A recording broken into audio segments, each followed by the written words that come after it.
Chapter 141. The room was silent for a moment, and Lu Buwang's voice interrupted He Yan's recollection. "What about you?" he asked. How did you become like this now? Did you disguise yourself? Young Master Chiao shouldn't be your husband. It was a long story. He Yan lowered his head and smiled, saying, "Master, I'm not He Rufei anymore. I'm He Yan. That person is my superior. We came to Jiang to find someone, so we pretended to be husband and wife. As for disguising myself, I didn't disguise myself. I look like this now. I can't come back to my original appearance." Lu Buwang thought for a moment, then nodded and said, "I see. He was always like this. He had a sense of propriety when it came to other people's affairs. If other people didn't want to talk about it, he wouldn't deliberately inquire about it. In some people's eyes, this would seem a little cold, but for He Yan, not asking about it was already the greatest blessing." After a while, Cui Jiao knocked on the door and walked out, still holding the little girl's hand. This little girl seemed to have worn off the effects of the drug, and was able to walk with more strength. Her face had been washed clean, and she looked like she was only a little over 10 years old. She was beautiful and quick-witted, and her eyes were as moving as black jade, slim and elegant. Cui Jiao combed her hair with long braids, which were the favorite style of Jiang girls. Her hair was braided to the front and hung down to her chest. There was also a circle of small bells. Her clothes were red riding clothes, which she asked the housekeeper of the Cui residence for. When she walked over, the jingling sounds were delicate and cute, and she looked more valiant and heroic than ordinary girls. Lu Buwang looked at her and was slightly absent-minded. He Yan asked with a smile, "Have you eaten?" Cui Jiao looked embarrassed. "Madam, the little miss refuses to eat." He Yan asked, "Why don't you eat? Aren't you hungry?" The little girl turned her head to the side and ignored her words. She was quite arrogant. Maybe because she ate something wrong before, she doesn't want to trust others anymore. Lu Buwang chuckled and looked at the little girl. "Little girl, since we have saved you from the thieves, we won't hurt you anymore. Otherwise, we wouldn't have brought you back to the residence. You can rest assured. If you don't believe me, we can eat together. This way, you won't have to go hungry and you won't have to worry about any problems." Lu Buwang's gentleness always carried a faint alienation. In addition, his manner was natural and elegant, so it was easy for people to have a good impression of him, and this little girl was no exception. She stared into his eyes for a while, then said, "All right." In the end, his attitude softened. He Yan heaved a sigh of relief and hurriedly asked Cui Jiao to prepare some food that children like to eat. Cui Jiao retreated as she was told. Lu Buwang said with a smile, "What's your name?" Xiaolu. In front of Lu Buwang, the little girl was less arrogant and more well-behaved. "Good name," Lu Buwang said with a smile.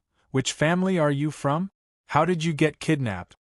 At this point, Xiaolu shut his mouth and refused to say anything more. He Yan and Lu Buwang looked at each other. This child was quite defensive. They didn't know what he had encountered before. While they were thinking, Xiaolu's gaze fell on the long zither on the table. She looked at it for a while and asked Lu Buwang, "Is this your zither?" Good taste, He Yan thought. She can tell at a glance that this kind of romantic thing doesn't suit me. "Yes. Can you play the zither?" Lu Buwang answered, "Yes." "Play a song for me," Xiaolu said. How can this child be so good at ordering people around? He Yan didn't comment. Although Lu Buwang carried a zither with him, he rarely played it. When He Yan was his disciple, he also asked him to play. But Lu Buwang refused every time. But this time, Lu Buwang's answer was beyond He Yan's expectations. He just looked at Xiaolu gently and smiled. "Okay." He Yan said. "Master? Whose master was he? What do you want to hear?" He even asked Xiaolu gently. Xiaolu played with the braid in front of her chest and shook her head. "I don't know. You can play whatever you like best." He lowered his head and seriously asked Xiaolu for her opinion. "Is slow time okay?" I haven't heard of it. Xiao Lu nodded. Play it? He Yan was speechless. Lu Buwang was more obedient to Xiao Lu than to his disciple. If it weren't for the age difference, He Yan would almost suspect that Xiao Lu was Lu Buwang's long-lost daughter. The little girl sat on the high platform with her feet up and down. Lu Buwang put the zither on the table and sat down in front of the table. He wiped his hands and plucked the strings. He Yan actually rarely heard Lu Buwang play the zither. Occasionally, when he got up in the middle of the night to go to the outhouse, he heard the faint sound of the zither. He thought he had bumped into a ghost and was so scared that he trembled. Later, he plucked up his courage and went to take a look, only to find that it was Lu Buwang. When she was young, she didn't understand why Lu Buwang wanted to play the zither in the courtyard in the middle of the night. She only felt that the sound of the zither was indescribably sad. Later, after experiencing many things and gradually growing up, she gradually understood that her master was also a person with a story. In Lu Buwang's past life, there might have been such a person who engraved a deep stroke in his experience, so that he could only miss her through the sound of the zither at night. Now that they hadn't seen each other for many years, the sadness and loss in his sound of the zither were even deeper. Willows in the West City softened in spring. Moving the sorrow of separation, it's hard to stop the tears. Still remembering the affection, it was once tied to the boat. What happened on the green field and the red bridge that day, the people disappeared, the water flowed empty. Youth doesn't flow for young people. Hatred lasts for a long time. When will it stop? When the catkins fall, as soon as I climb the stairs, the spring river is full of tears, endless and sorrowful. Xiao Lu was young, so he didn't know that the sound of the zither was sad. He only felt that the sound of the zither was pleasant and romantic. However, He Yan felt that Lu Buwang seemed to be bidding farewell to something in the sound of the zither. Something was about to leave his life, mixed with reluctance and loss, and would never come back. Lin Shuanghe and Xiao Ju had entered the room at some point. Lin Shuanghe walked to He Yan's side and whispered, "Sister, your master plays the zither really well. It's as good as Huijin. It's just a little too sad." Even Lin Shuanghe could hear it. He Yan sighed slightly. However, even though she had been Lu Buwang's master for many years, He Yan also felt that she had never really entered Lu Buwang's heart. She didn't know what kind of person Lu Buwang was and what he had done in the past, and Lu Buwang didn't mention anything about it.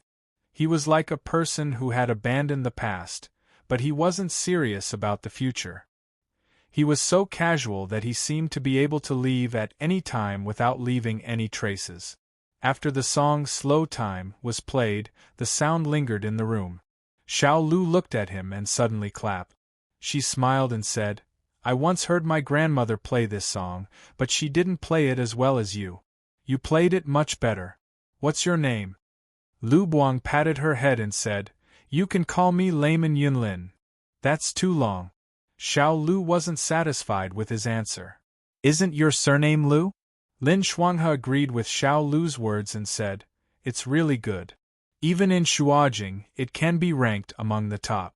It's just—" He looked at He Yan and asked in confusion, "Sister He, I don't want to criticize you, but your master's zither skills are unparalleled, and your husband is extremely elegant. How can you play the zither like this? Didn't your master teach you how to play the zither?" He Yan said expressionlessly, "My master only taught me martial arts. As for my husband—" Xiao Ju stood beside her and raised her eyebrows slightly, waiting for her to continue. He Yan cleared her throat and said, "You can just play it for me. Why do I have to learn this?" Lin Shuanghe. After a while, he nodded and said, "It's really an irrefutable reason." Cui Jiao served the dishes. He Yan had already eaten with Xiao Ju, so only Lu Buwang and Xiao Lu were eating together. Xiao Lu didn't seem to like eating with others. She showed discomfort several times. She probably let Lu Buwang eat with her because she didn't want to worry that there was no poison in the food. Lu Buwang also understood the little girl's thoughts. He only took a little bit of each dish with his chopsticks and stopped eating. Xiao Lu was very picky with her food, but she still ate some rice. He Yan breathed a sigh of relief and said to Xiao Ju, "Now we're waiting for Lord Cui to come back. Ask whose child she is and send her back." Speaking of the devil, Zhong Fu's voice came from outside. "Lord, young Master Qiao and Miss Yuan have already returned and brought back 2 guests. They are now eating in the room. Young Master Qiao seems to have something to ask Lord Cui." Then, Cui Yueji's rough voice came, "Got it." The door curtain was lifted and Cui Yueji's voice came from behind the door, "Huanqing Yuan, you're back? Do you have something urgent to ask me? Her Highness summoned me early this morning. I can't stay in the mansion for long. I have to go out later." His voice stopped abruptly when he saw Xiao Lu's face. He was stunned for a moment and his voice changed a little. "Young Highness, why are you here?" Xiao Lu, the little girl who had been arrogant since He Yan brought her back, put down her chopsticks and looked at Cui Yueji. She raised her chin and said proudly, "Cui Zhongqi, you're finally here. Young Highness?" Everyone in the room was very surprised. Cui Yueji took a step forward and half knelt in front of Xiao Lu. His voice was very anxious. "Her Highness summoned me early this morning and said that Young Highness disappeared last night. Her Highness was very worried. Why is Young Highness here?" He turned to look at He Yan. "Yan, what's going on?" He Yan also wanted to know what was going on. She had already guessed that this little girl's identity was not ordinary, but she never thought that she would be Young Highness. "Last night, Yan and I fell asleep on the fallen firefly boat. Early in the morning, we were planning to hire a carriage to return to the mansion. On the way, we encountered Young Highness being kidnapped and saved Young Highness from the hands of criminals." Xiao Ju answered Cui Yueji on behalf of He Yan. "Among the people who kidnapped Young Highness, one of them is dead and the others escaped. When Yu Yan and I rescued Young Highness, we didn't know who they were." Hearing this, Cui Yueji was shocked and asked Xiao Lu, "Young Highness was kidnapped? Does Young Highness know who they are?" Xiao Lu didn't seem to want to mention this matter and said impatiently, "How would I know? As soon as I left the mansion, I met them near the canal. I didn't think they were bad people, but who knew? Speaking of this," he said angrily, "they have evil intentions and deserve to be killed." Cui Yueji asked Xiao Lu again, "Young Highness, are you hurt?" "No." Xiao Lu muttered, looked at Lu Buang and pointed at him. "I was almost killed by someone, but this person, this lay Buddhist Yunlin saved me."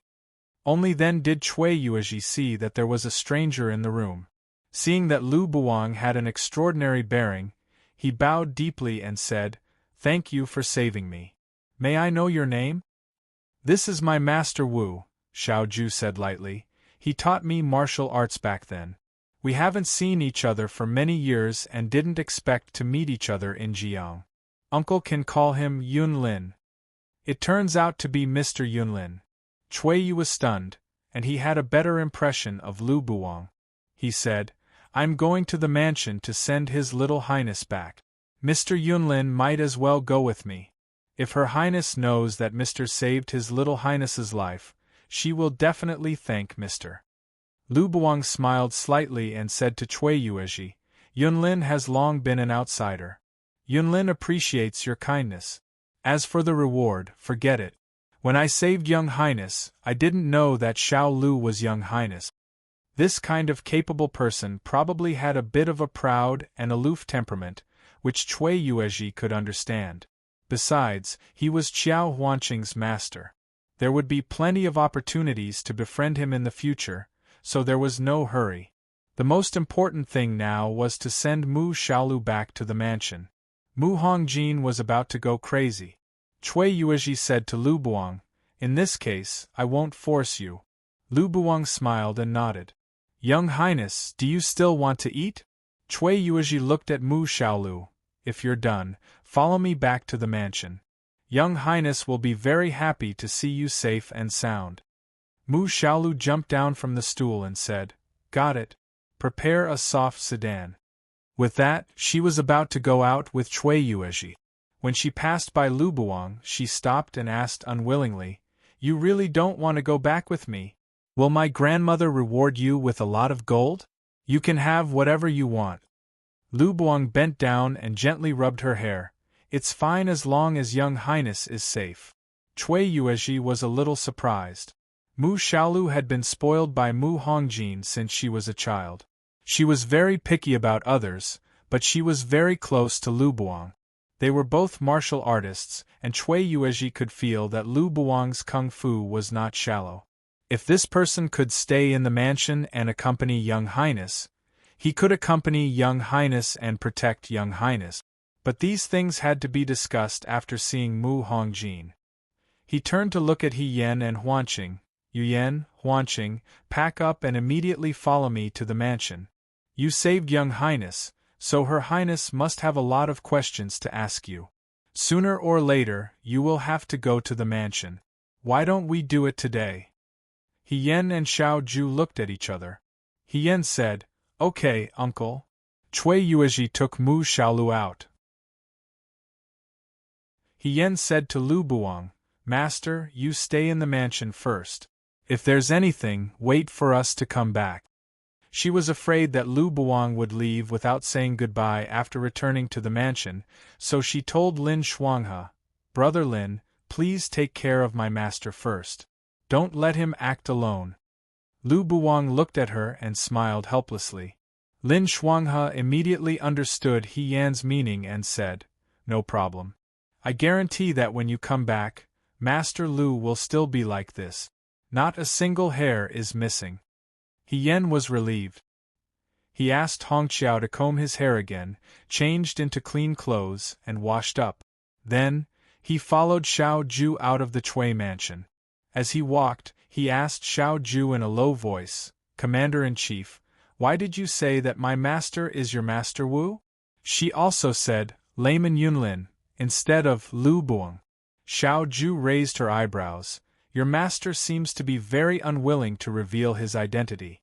If he says that he's my master, at least people won't be suspicious." That was true. He Yan was thinking about it when he suddenly heard Xiao Ju say, "But your master's identity is not simple. He seems to be an old acquaintance of Her Highness." He Yan was horrified. How can that be? The way he looked at Mu Xiaolu seemed to be looking at someone else through Mu Xiaolu. "If I'm not wrong, he should be Her Highness." Xiao Ju said unhurriedly, "As a disciple, how come you don't know anything? He didn't tell me anything." He Yan couldn't hide the shock in his heart. Lu Buwang and Mu Hongjin were old acquaintances? This was the most shocking news he had heard today. But He Yan faintly felt that what Xiao Ju said might be true. Lu Buwang's gentleness and doting towards Mu Xiaolu, the sadness in the zither, and his refusal to go to the prince's mansion with Cui Yuezhi seemed to indicate one thing. At least, Lu Buwang was not completely unrelated to the Mu family. But what exactly was their relationship? He didn't get an answer to this question. Cui Yuezhi had already urged them to set off for the prince's mansion. Mu Xiaolu sat in a soft palanquin, while He Yan and the others sat in a carriage. Cui Yuezhi personally escorted them, and the guards were all wearing armor and carrying swords. It was probably because Mu Xiaolu had said that she was kidnapped yesterday, which made people feel that Jiang City was not as peaceful and safe as it seemed on the surface. The prince's mansion was located north of the center of Jiang City, and it occupied a large area. As soon as they arrived at the gate of the mansion, soldiers came up to interrogate them. Cui Yuezhi took them into the prince's mansion. He first took Mu Xiaolu in, then asked He Yan and Xiao Ju to wait in the outer hall. He would call them in later. He Yan and Xiao Ju sat in the outer hall. Feeling bored, He Yan asked Xiao Ju, "Governor, do you know Princess Mingji? I don't know much about her." Xiao Ju lazily said, "I only know that King Mingji had a son and a daughter. His eldest son died before he was 18 years old. At that time, King Mingji's position was not very stable. If his position was not stable, he needed to unite forces to consolidate it. His Majesty was benevolent, but there were always confidants who did not like the vassal king's power. They wanted to eliminate all the vassal kings in Dawei. In the end, Princess Mengji married the son of an important official in the imperial court. Her husband was a member of the imperial court, so he could monitor Jiang City at any time to see if there was any rebellion. It was also because of this that King Mingji was able to keep his position as a vassal king. However, the son of the official, who was Princess Mingji's husband, died of illness not long after Princess Mingji gave birth to a son. Their son also had the same problem as their father. He was born with a congenital deficiency, so their daughter died when she was young. Therefore, there were only Princess Mingji and her granddaughter, Mu Xiaolu, in the current King Mingji's residence. He Yan was not particularly curious about Mu Hongjin, but after hearing Xiao Ju's words, he knew that this person might be an old acquaintance of Lu Buang. He had some expectations and wanted to know who had appeared in Lu Buang's past life. Lu Buang treated Mu Xiaolu so well. If a man treated a little girl well, it was very likely that it was because of this little girl's family, if it wasn't because of his gentle nature. After the two of them sat for a while, a maidservant in gauze clothes with braided hair came forward with a smile and said, "Please come with me. His Highness wants to see you." He Yan and Xiao Ju stood up and followed the maidservant inside. As soon as they entered the residence, they were surprised to find that the interior of the residence was bigger and more spacious than it looked from the outside. It could be said to be magnificent. The color of the residence was mainly red, and the railings and pillars in the residence were carved with myths and legends about the water god. In the backyard of the residence, there was even a bronze statue of a bare-chested goddess riding a kuan and traveling in the sea. The weather in Jiang was hot, unlike the bitter cold in Liangzhou. It was only spring, and when the sun shone in the morning, it was a little hot.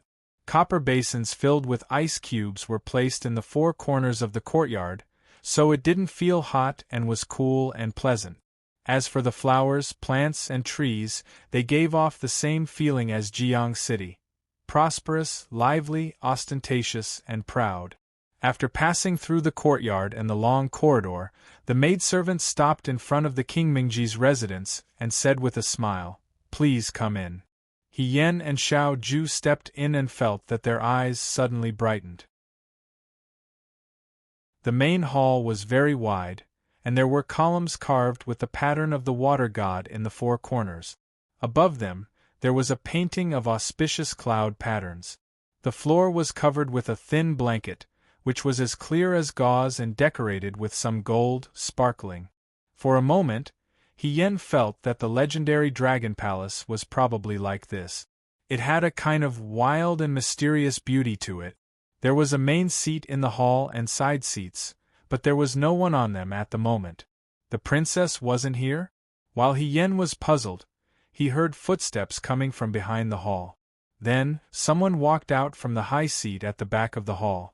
It was a very beautiful woman. She was very tall and thin. She was a little old, but she didn't look like a beauty past her prime. She wore a red robe, and the corners of her robe were embroidered with the shape of waves with gold thread. Her black hair was combed into a long braid, and she wore a small golden crown on the top of her head. Her skin was very white, but her eyes were very dark, and there was a hint of red at the corners of her eyes. Her facial features were gorgeous and deep, but her expression was a little cold. Even though there was a slight smile on her lips, it was a smile that was high and mighty. It was as if she was standing on a cliff, and it was a frosty flower that bloomed brilliantly and coldly. One could only look at it from afar and not approach it. It was rare to see a woman with such a threatening aura. She was already very beautiful, but her arrogance made her beauty a burden. Mu Hongjin walked out slowly and sat down on the high seat in the middle. She looked down at He Yan and Xiao Ju. He Yan tugged at the corner of Xiao Ju's clothes, lowered his head, and said respectfully, "Greetings, Your Highness." No one answered for a long time.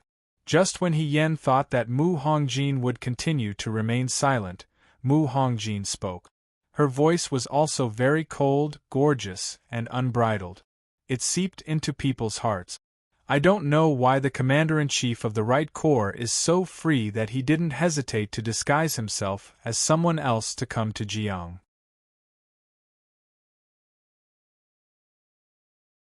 Chapter 142.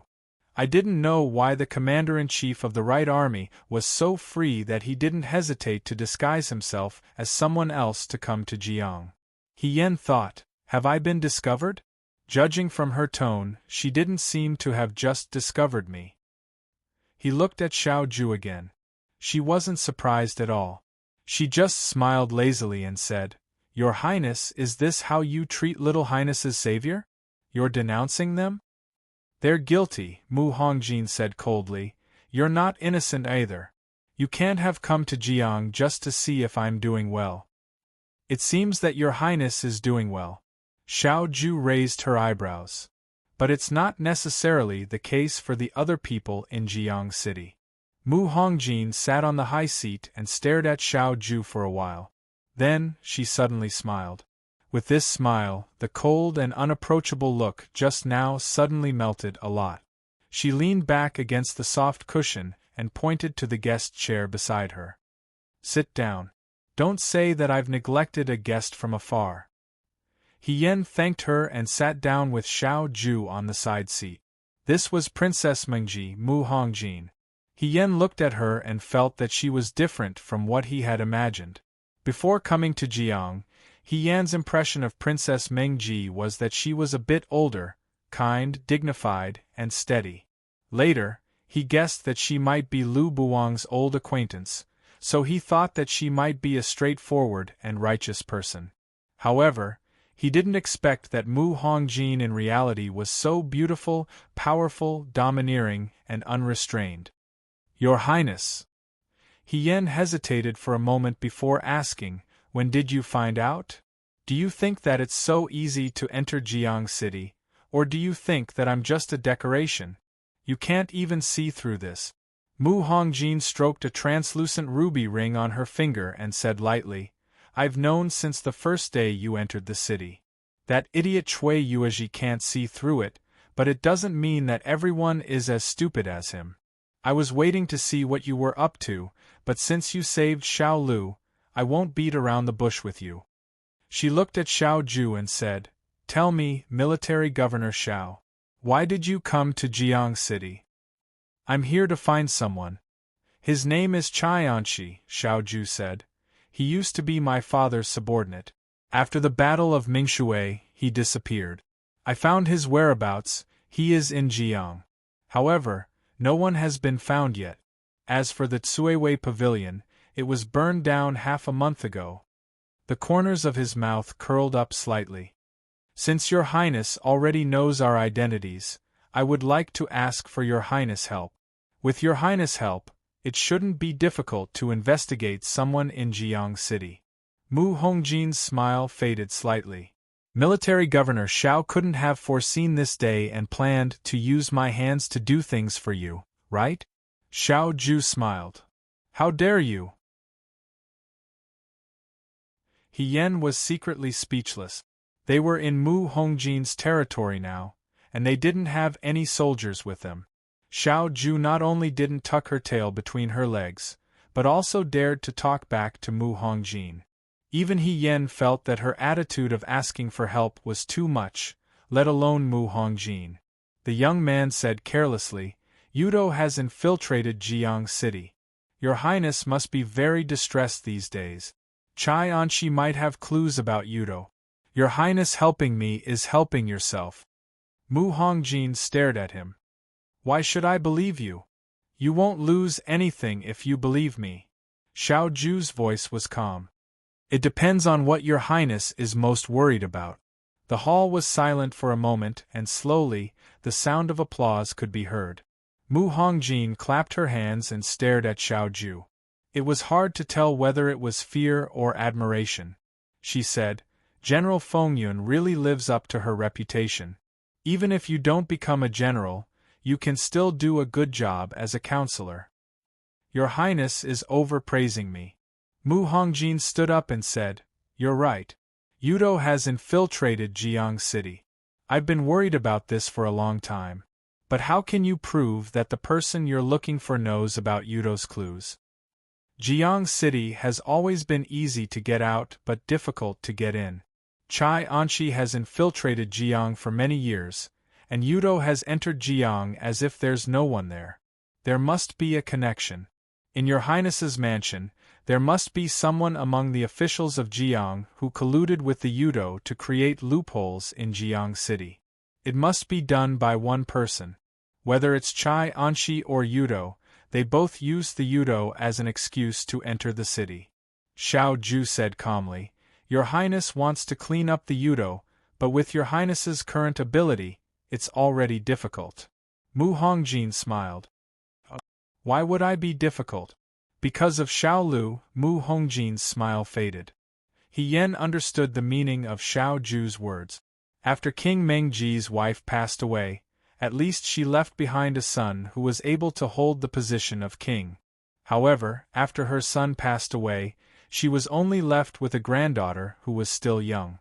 Although a woman could inherit the position of king and become a princess, if it was that simple, Mu Hongjin would not have been married off to the son of an important official in the imperial court to stabilize her power. The huge mansion was only supported by 2 women, a pair of grandmother and granddaughter. Many people were eyeing the mansion covetously. With internal and external troubles, Mu Hongjin would not be as relaxed as she looked. Military Governor Xiao is wise and observant. Mu Hongjin sighed. Ever since my son passed away, the people in Jiang City have been unstable. Xiao Lu is still young, so she can't take on big responsibilities. The aristocratic families have already formed their own factions and have fallen apart. They're like loose sand, so it's easy for others to take advantage of them. However, she paused and looked at Xiao Ju. Yudo has infiltrated Jiang, so I'm afraid that the situation in Dawei's Central Plains will not be stable. Your Highness is wise. So, Mu Hongjin raised her chin slightly. Do you want to work with me? If your Highness is willing, Xiao Ju smiled slightly. I'll be happy to. Mu Hongjin nodded. I'll send people to search for Chai Anshi's whereabouts in the city.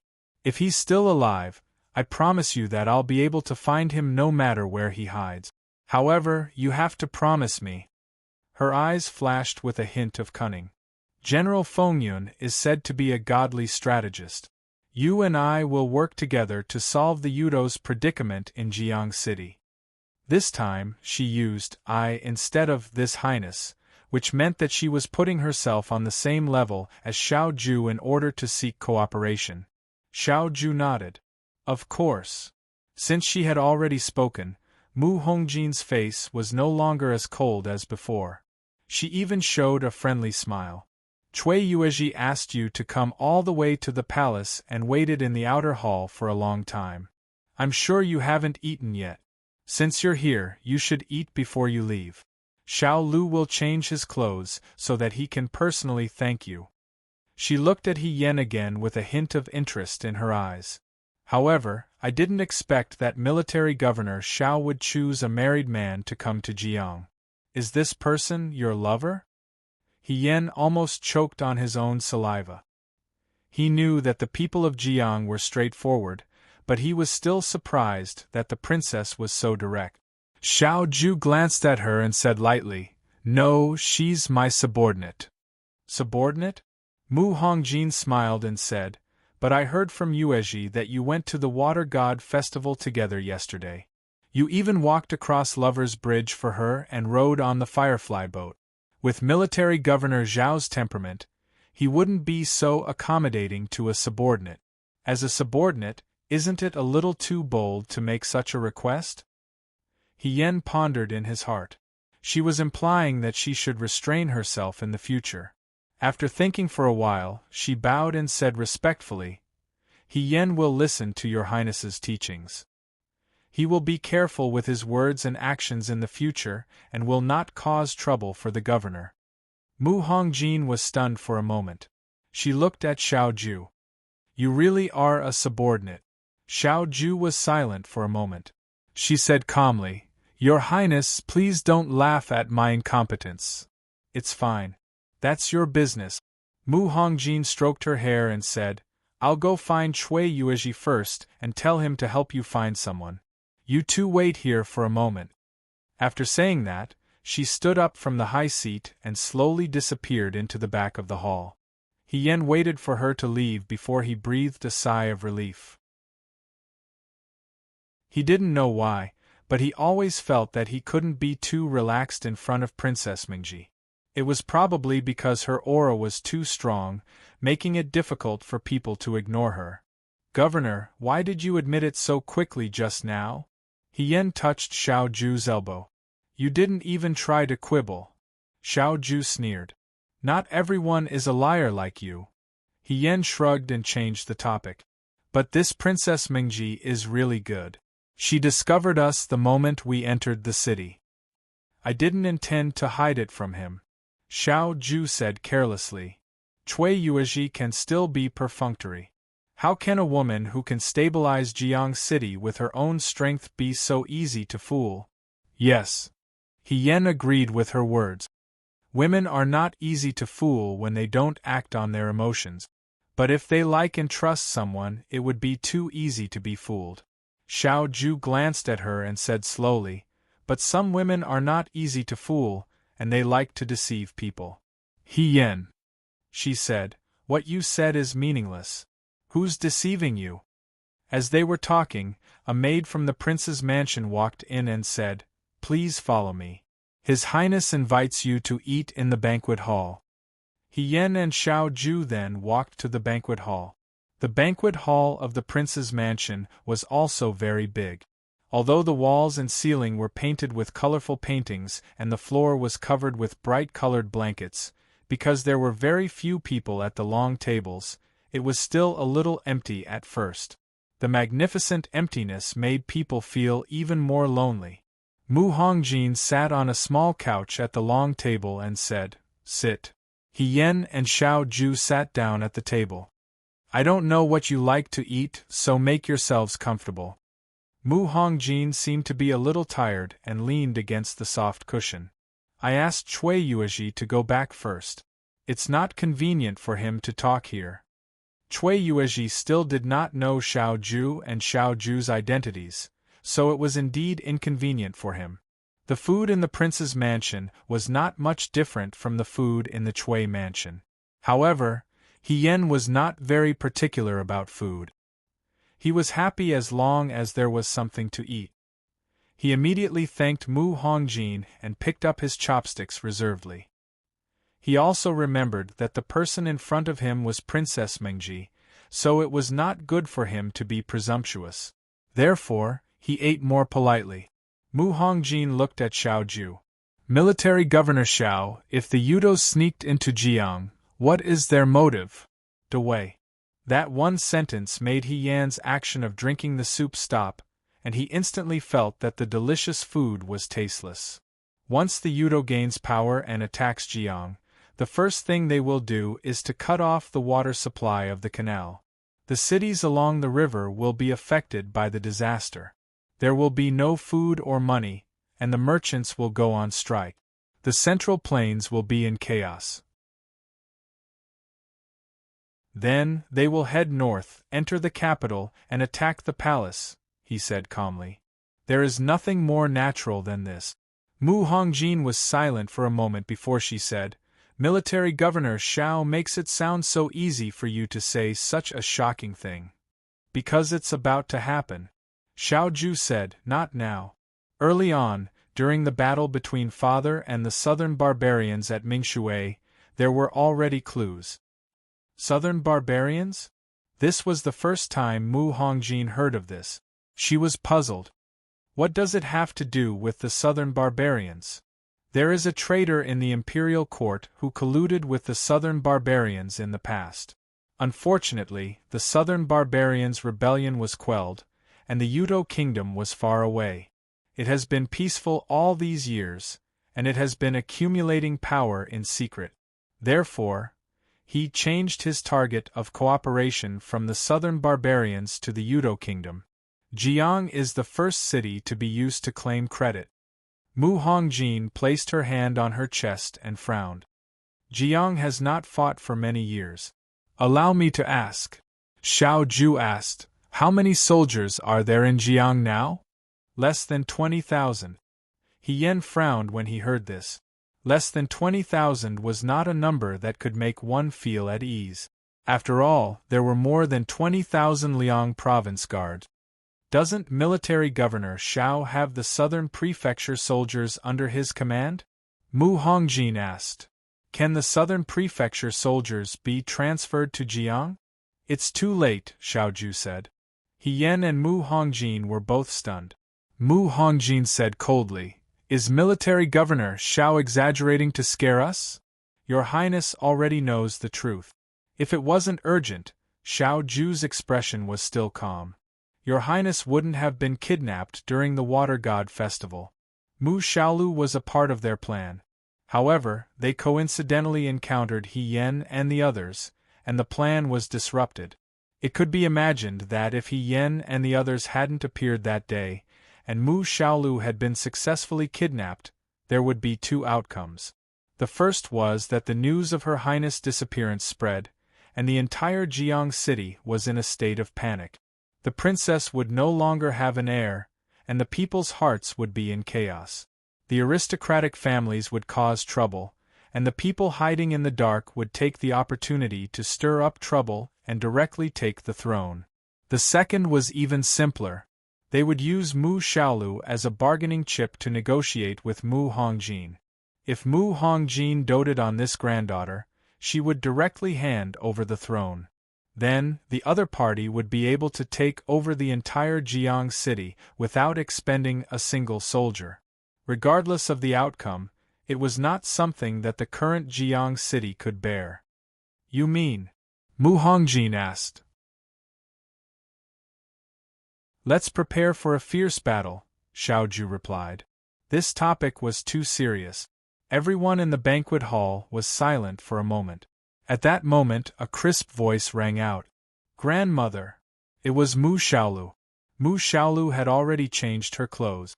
She was also wearing a bright red robe with golden lotus flowers embroidered on it. It was gorgeous and exquisite. She didn't wear a golden crown. Her two braids hung down in front of her chest, and there was a little ornament on her forehead. She looked like a young Mu Hongjin, a girl from a different race. However, compared to Mu Hongjin's domineering beauty, Mu Xiaolu was more delicate and arrogant. After returning to the familiar residence, Mu Xiaolu was no longer as silent as she was in the Chui residence. She ran over like a little bird and jumped onto Mu Hongjin's soft couch. She nestled beside Mu Hongjin and asked, Grandmother, why isn't Chui Zhongqi here? Chui Zhongqi is busy. Mu Hongjin was much more affectionate when facing Mu Xiaolu. She smiled and patted her head. Your saviors are here. Hurry up and thank them. Mu Xiaolu turned her head and looked at He Yen and Xiao Ju. After a while, she said in a small voice, Thank you for saving me. She didn't want to lose face. He Yen didn't argue with her and asked Mu Hongjin, Little Highness, how did you end up in the hands of those bad people that day? Could it be that those bad people had infiltrated the residence? If that was the case, those bad people were too daring. Mu Hongjin looked at Mu Xiaolu. You say it yourself. It's nothing. Mu Xiaolu looked at her grandmother's expression. After a while, she said, I wanted to go to the Water God Festival and didn't want the guards to follow me, so I left the residence. On the way, I met those people who said they could help me get on the Firefly boat. After I got on the boat, I couldn't move after drinking tea. Then I met you.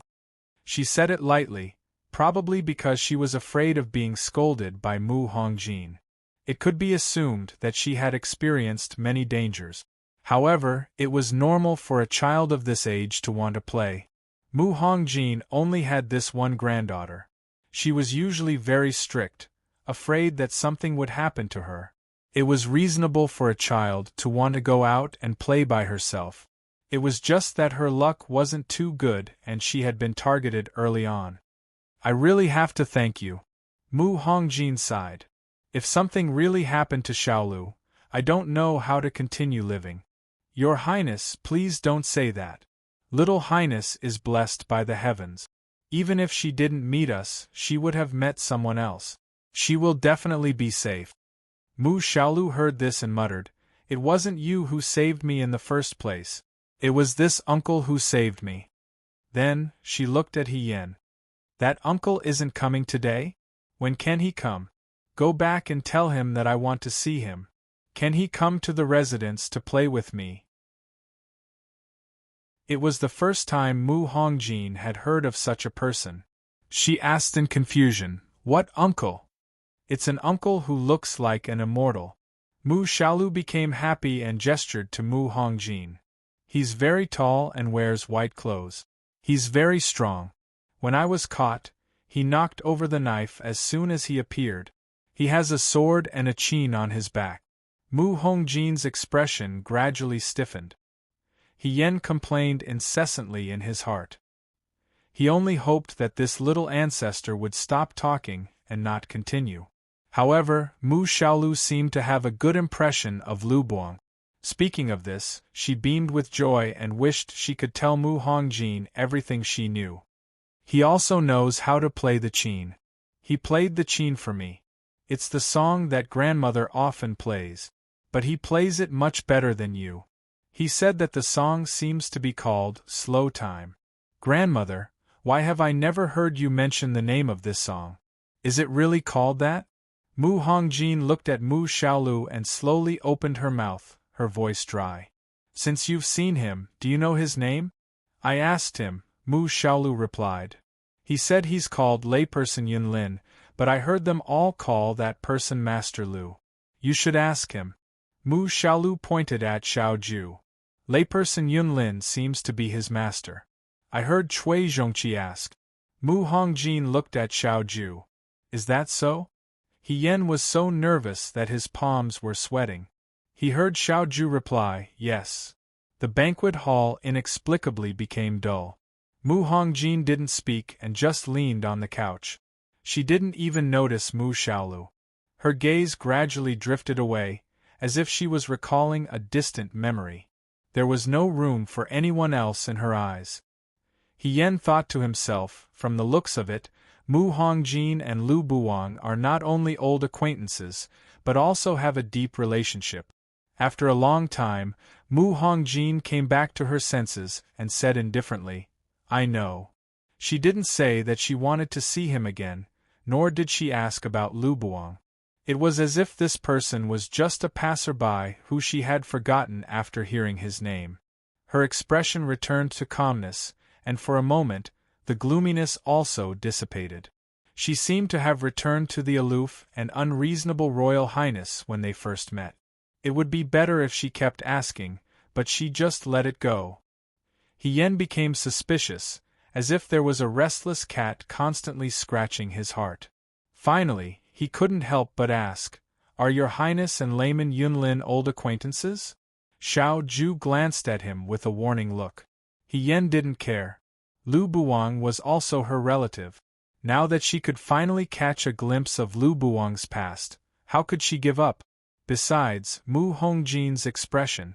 At least she wasn't an enemy of Lu Buang. Mu Hongjin didn't expect He Yan to suddenly ask this.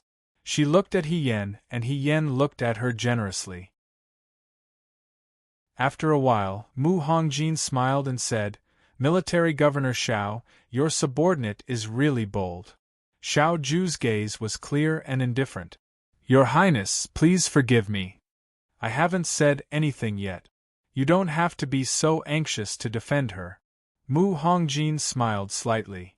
It's just that no one has dared to ask this question for many years. He Yan found it strange. Was she really an enemy? If she was an enemy, why would Lu Buang treat Mu Xiaolu so well? After all, Mu Xiaolu and Mu Hongjin were too similar. Facing a face that looked like an enemy, he wouldn't be gentle. Actually, it's no big deal to tell you. Mu Hongjin said lightly. Many years ago, before I got married, I once sneaked out of the prince's mansion. She glanced at Mu Xiaolu and said gently, just like Xiaolu yesterday. But I was very lucky. I didn't meet any bad people. Instead, I met a young man who just came down from the mountain. Her beautiful eyes stared at the painting on the wall in the distance. The painting was like a young girl sitting under a flower tree and weaving a garland. The large peach color was bright and beautiful, just like the spring day of that year. I admired this young man, so I pestered him and followed him with the excuse that I was penniless and had nowhere to go. It was also the first time Mu Xiaolu heard about her grandmother's past. She widened her eyes in surprise. It was the first time I fell in love with someone. Naturally, I was very sincere. However, that young man already had a sweetheart and didn't like me. He was also very cold to me. Father told me that the marriage was set and they would get married in a few days. So I begged that young man to take me away. He Yen was so surprised that he couldn't speak. Princess Mingji was really bold to elope before marriage. On the day of the appointment, he didn't come. Mu Hongjin said lightly, I was found by father's people and returned to Jiang to get married. After that, I never saw him again. Chapter 143. After Mu Hongjin finished speaking, her expression didn't change, as if she was talking about someone else's matter. He Yen didn't feel good. She thought for a while and said, maybe. Householder Yun Lin didn't come that day because he had something to do. I also made an appointment with someone, but I was delayed by something urgent, so I missed the appointment. There's nothing urgent, there's no misunderstanding. Mu Hongjin smiled and said, he told me this himself. He Yen didn't say anything else, but he felt that what Mu Hongjin said wasn't the whole truth. If Lu Buwang really had someone else in his heart, ever since He Yen met him, he had never seen any other woman. He had also never heard him mention anyone's name. Speaking of which, Mu Xiaolu was the one with the most different attitude, and Mu Xiaolu was Mu Hongjin's granddaughter. Young people always think that they're the unique one. Mu Hongjin smiled and said, I was the same when I was young. But I don't know that being unique or not depends on who sees it. In that person's eyes, I'm just the one who doesn't catch his eye among thousands of people. Your Highness, the person you're talking about is my master? Xiao Ju asked. As Xiaolu said, I can't think of anyone else. Mu Hongjin said, it's just that I didn't expect him to come to Jiang. He Yen thought to himself, Princess Mingji guessed wrong. According to the lady boss of the tea house, Lu Buwang not only came to Jiang this year, but also every year in the past. However, Lu Buwang didn't come to Jiang for Mu Hongjin, right? What's this? Is it better not to meet? Mu Xiaolu curled her lips and said, that person really has no taste. Grandmother is the most beautiful and powerful person in the world, but he's actually willing to let her down? Is he blind? I think he shouldn't be called Householder Yun Lin, but Householder who has no taste. Mu Hongjin poked Mu Xiaolu's head and scolded with a smile, you're so young, but you know what it means to let someone down?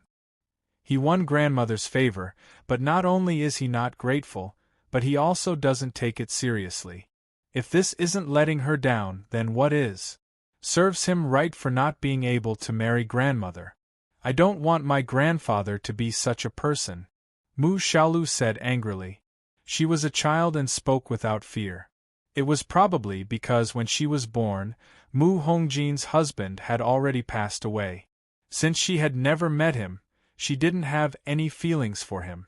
Thus, when she spoke of this matter, she didn't have any scruples. Sure.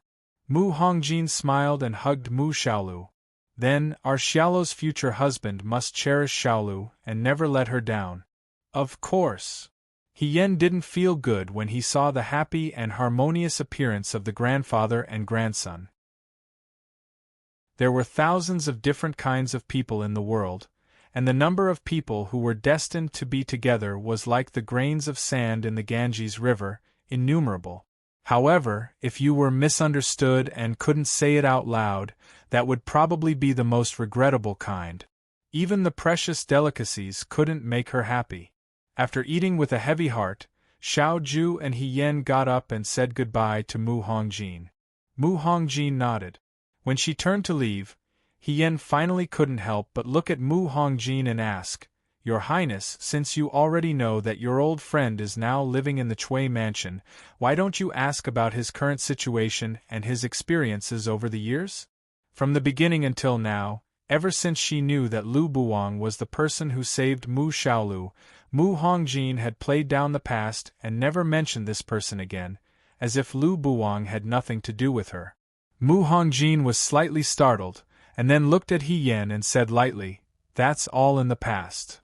As for now, he and I have nothing to do with each other." After the meal, He Yan and Xiao Ju said goodbye to Mu Hongjin.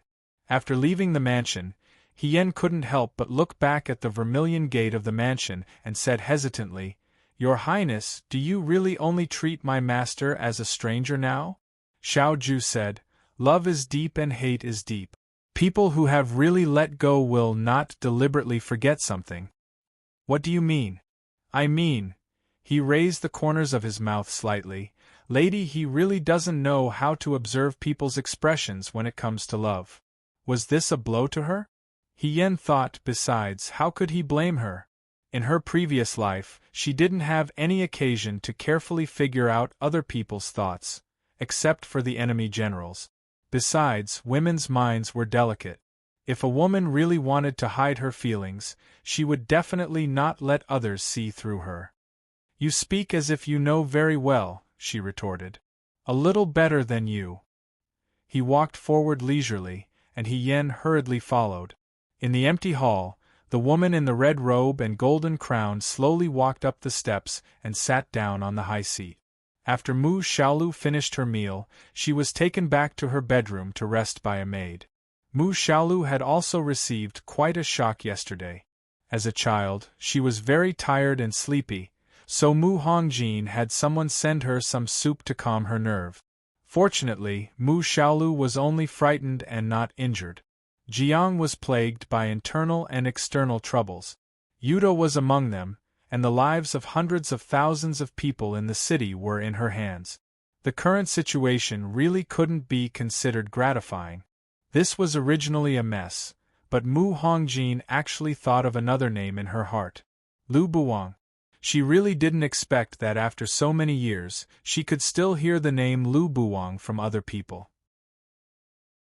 She also didn't expect that Lu Buwang would dare to enter Jiang City again. If Mu Hongjin was young, she would definitely stand in front of him, look down at him condescendingly, and ask him to get out of her territory. But now, she didn't have such an impulse, and she didn't even want to see him. On the small table next to the high seat, there was a carved bronze mirror. Cui Yuezhi had found it for her from a merchant. The mirror was extremely thin, and the carvings were extremely beautiful. There was an emerald green opal inlaid on the wooden handle at the bottom. She had always liked complicated and gorgeous things, so she kept it with her every day. Mu Xiaolu always said that this bronze mirror looked old-fashioned, but Mu Hongjin didn't think so. She held the bronze mirror in her hand and looked at the person in the mirror. The woman in the mirror was extremely beautiful. She didn't know when even her makeup had to be as dignified and exquisite. There was a touch of light red at the corners of her eyes, which made her beauty look cold and gorgeous. Her lips were also red and slightly pursed, which made her look restrained and cold. She reached out to stroke her hair. The maids all envied her for her long black hair. Even at this age, she didn't look old. But they didn't know that every morning, she would ask her personal maid to comb her hair carefully under the sunlight, find out the white in her hair, and pull them out one by one.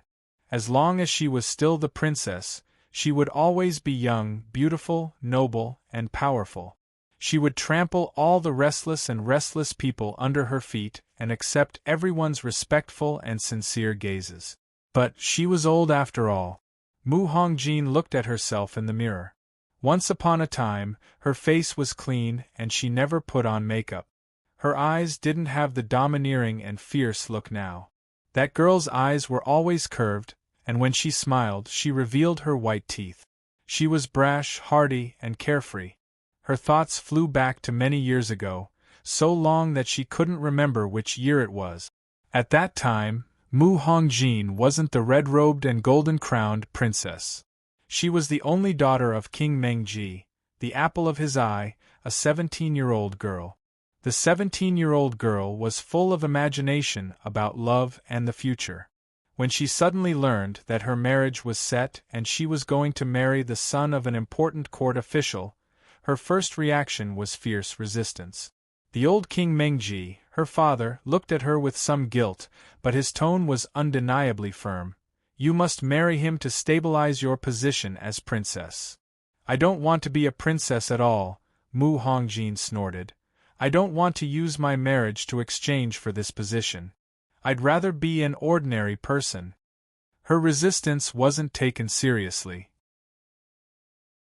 Perhaps it was just a child's willful quarrel, or perhaps King Mengji knew very well that even if she resisted, there would be no result.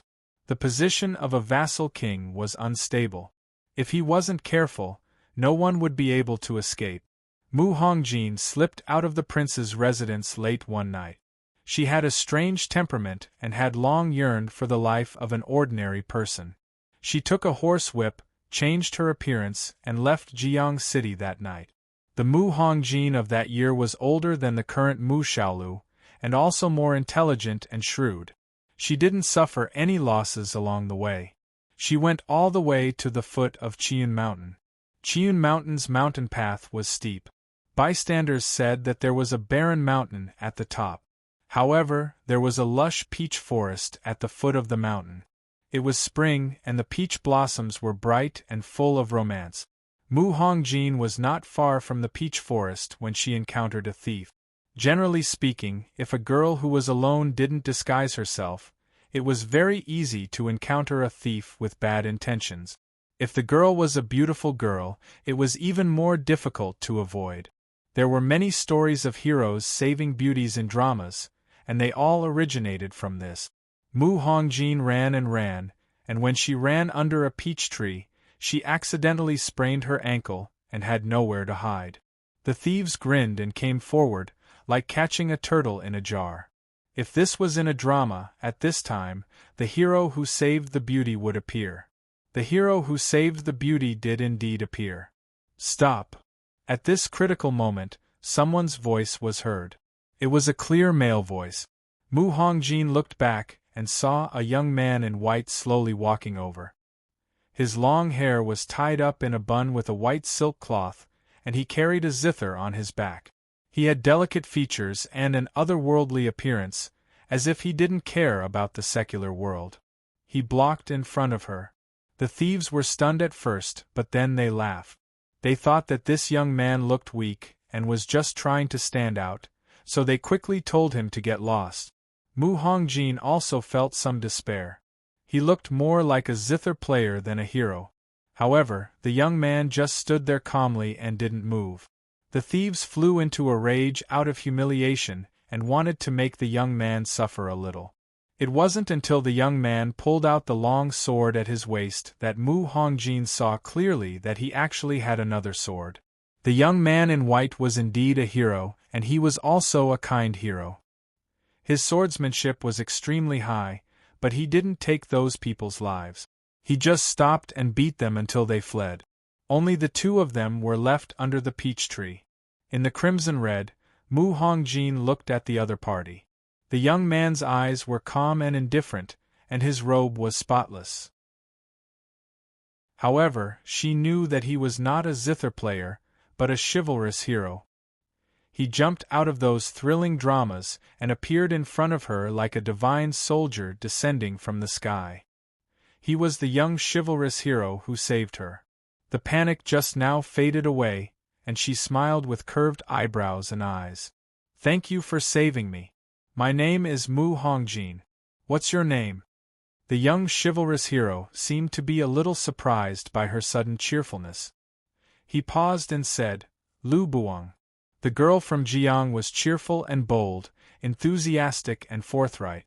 Mu Hongjin looked at him with a distressed expression, but a trace of craftiness flashed through her eyes.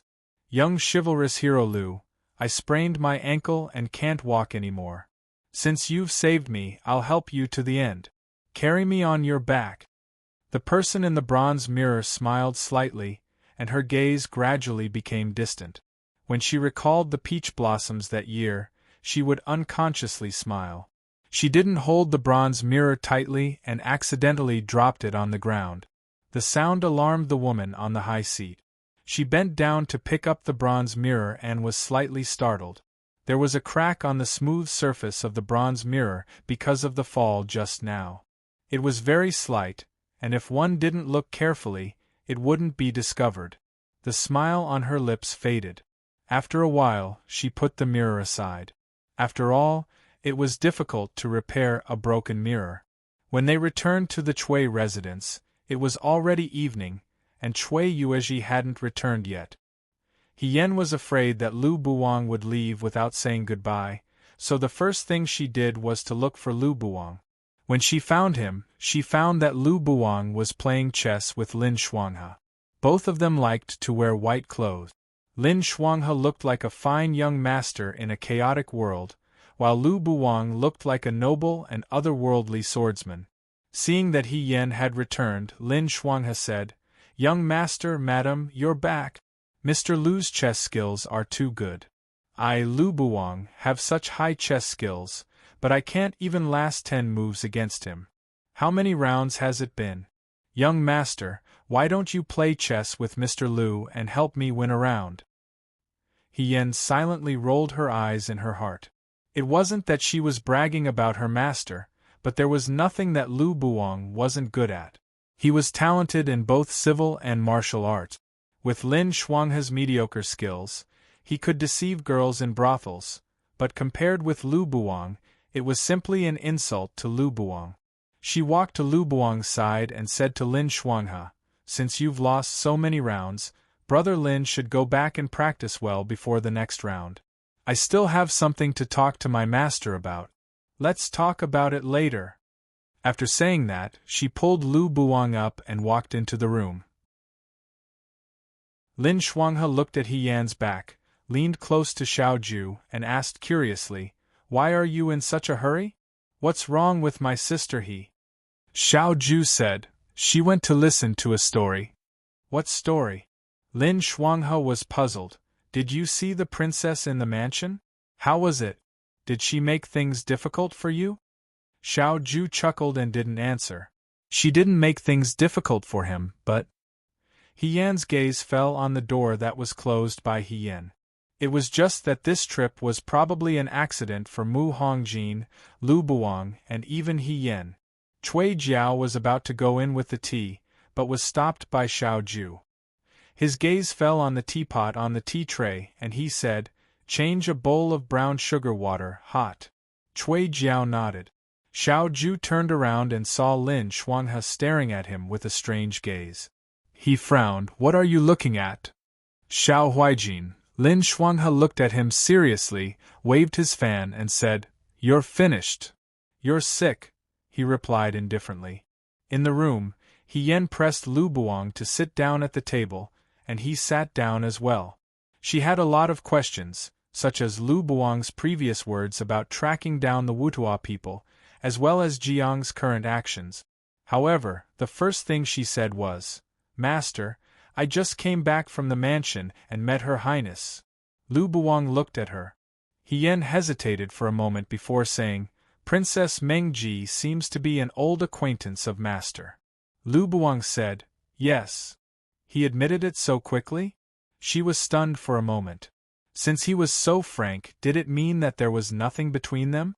Hien realized for the first time that he was so talkative that he even wanted to know about other people's private affairs. But if it was about Lu Buwang, she couldn't help but want to know what kind of past her godlike, seemingly emotionless master had. Perhaps it was this past that made him seem more worldly and more like an ordinary person. Princess Mengji said that she once admired Master, but Master has another love in his heart. Hien simply said it in one breath. Back then, Princess Mengji wanted to escape from the marriage and made an appointment with Master, but Master didn't come, so she returned to Jiang and got married. Hearing this, Lu Buwang was still expressionless, and no one could tell what he was thinking. Hien said, "Master, is this true?" She always felt that with Lu Buwang's chivalrous character, who would bury the corpses when he passed by, if Mu Hongjin really begged him, he would definitely take her away. If he didn't intend to take her away from the beginning, he wouldn't have made an agreement with Mu Hongjin at all. Why did he have to do something unnecessary? "It's true," Lu Buwang replied lightly. Hien was surprised. "Why? This is the best choice for her." Lu Buwang said, "As Princess Mengji, she should bear her due responsibilities, and Jiang is her responsibility." But Hien was still unwilling to give up. Is it because of this that Master didn't take her away, or is it because of other reasons? Does Master really have another love in his heart? For so many years, she had never seen Lu Buwang mention any woman or anyone he loved. To put it bluntly, if that lover was no longer alive, at least Zhong Yuan would pay respects to her every year during the Qingming festival. But no, there was nothing. Lu Buwang didn't answer her and just looked at Hien with a smile. Is she doing well? Was she doing well? Hien couldn't answer this question. The current situation in Jiang City was really not good. But from a certain point of view, Mu Hongjin was married and had a granddaughter. At least she wasn't as lonely as Lu Buwang. She could only say, "Xiao Lu is her granddaughter." Lu Buwang smiled and didn't say anything. The atmosphere in the room suddenly became silent and stagnant. Outside, Cui Jiao knocked on the door and said, "Madam, the sweet soup with brown sugar balls is here. Why do you still like sweet things?" Lu Buwang came back to his senses and laughed. "Go out and drink the sweet soup. I want to be alone for a while." Hien hesitated for a moment, then stood up and said, "Master, I'll go out first."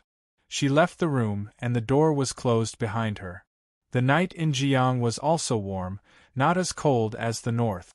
The wind blew in from the window, causing the shadows of the trees to sway slightly. It was like the fog on Qian Mountain.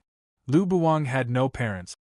He was the youngest disciple of Taoist Yunji on Qian Mountain. Taoist Yunji was extremely outstanding. He lived far away and adopted a group of orphans as his disciples. Lu Buwang was ranked 7th and was called Little Seven. The teenagers practiced martial arts on the mountain. When they were 18 years old, they had to go down the mountain to gain experience. When Lu Buwang went down the mountain, his senior brothers all came to see him off. He was proud and simple, and his nature was pure and honest.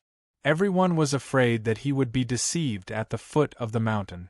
Before he left, they gave him a lot of advice, which made him impatient. Every teenager felt that their future was bright, and that they could root out evil in the world and take care of injustice everywhere. There was nothing that could humiliate their temperament or defeat their persistence. Lu Buwang was the same. Who knew that as soon as he went down the mountain, he would see evil people bullying a weak woman in the peach blossom forest at the foot of the mountain. Lu Buwang stepped forward, drove away the evil people, and was about to leave, but the woman stuck to him like a dogskin plaster. He couldn't get rid of her. He still remembered the first time he saw Mu Hongjin. She was so beautiful and charming that one more look at her would make him blush. Her 2 braids hung in front of her chest. She blinked at him and said in an innocent voice, "Young hero Lu, I sprained my ankle and can't walk. I'll help you to the end. Carry me on your back." He was shocked by her self-righteous words. He took a step back and said, "No." "Why not?" Mu Hongjin said, "Aren't you a young hero? Young heroes all have to do this." "Young heroes all have to do this?" Lu Buwang didn't understand when he was a teenager. He had been living on the mountain and didn't know the ways of the world, so he didn't know whether what she said was true or not. But looking at her confident look, Lu Buwang thought that maybe the people at the foot of the mountain were all like this. Was he making a fuss over nothing? As he thought about it, he saw Mu Hongjin cry out with a bitter face, "Ouch, ouch, it hurts when I move." He was displeased that she was so delicate. Even Taoist Yunji's daughter, his junior sister, wasn't so delicate. He had no choice but to bend down and say, "Come on up." Mu Hongjin climbed up happily. The girl's hands held his neck tightly. Her warm body was close to him, and he could smell the fragrance of her hair. Lu Buwang felt very uncomfortable. He wanted to refuse, but it was too late. He could only accept his fate and say, "Miss, where do you live? I'll take you back." "I don't have a home." The girl's voice was pitiful. "I was kidnapped here. My home is far, far away. I'll follow you from now on. I'll go wherever you go." Lu Buwang was so shocked that he almost threw her off his back. "What do you mean I'll go wherever you go? Why do you want to follow me? Since you saved me, of course you have to be responsible for me to the end." Mu Hongjin said confidently, "Otherwise you can take me back to my home. My home is in the Shuo capital, which is far away from here. Can you take me there?" Lu Buwang. He really didn't expect that he would save such a big trouble when he saved someone. Were all the people at the foot of the mountain like this, and all the women at the foot of the mountain like this? No wonder eldest senior brother told him before he left, "The women at the foot of the mountain are tigers." Even tigers were scared away by a firecracker. Why couldn't he get rid of this woman? As if reading his mind, the girl leaned close to his ear and said, "Don't be afraid. I don't eat much and I won't cost you much money. If you take me with you, I won't be a trouble. I beg you, young hero." Chapter 144. In the past 18 years of Lu Buwang's life, he had never interacted with a woman except for his little junior sister. Even his little junior sister was gentle and polite. He had never seen such a fierce weirdo. His senior brothers said that he was pure and honest, which was true. He put on airs, but he was repeatedly helpless against Mu Hongjin. He couldn't get rid of Mu Hongjin, so he thought that he would wait until he finished his business and then take her to Chiyun Mountain. As for how to deal with her, he would let Taoist Yunji decide. Suddenly, there was a gentle and soft girl beside him, which made Lu Buwang very uncomfortable. But soon, this discomfort was diluted by anger. Mu Hongjin wasn't like what she said. "I don't eat much, and I won't spend much of your money.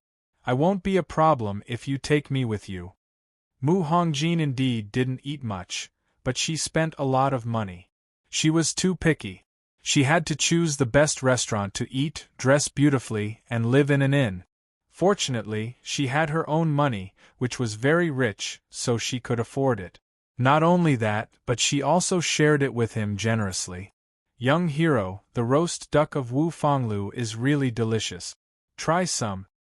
Lu Buwang frowned and looked at her. "Didn't you say that you were abducted? How can you have so much money on you? When the abductor abducted you, he must have been so kind that he didn't search you, right?" Mu Hongjin was stunned and said apologetically, "You found out." "Well, in fact, I wasn't abducted here. She leaned close to Lu Buwang and whispered in his ear, "I ran away from my marriage." Lu Buwang looked at her in surprise. "It's true. I didn't lie to you. My father wants to marry me to an old man who is older than him. Look at me. I'm so young and beautiful. How can I marry into a tiger's den? I heard that the man is a pervert.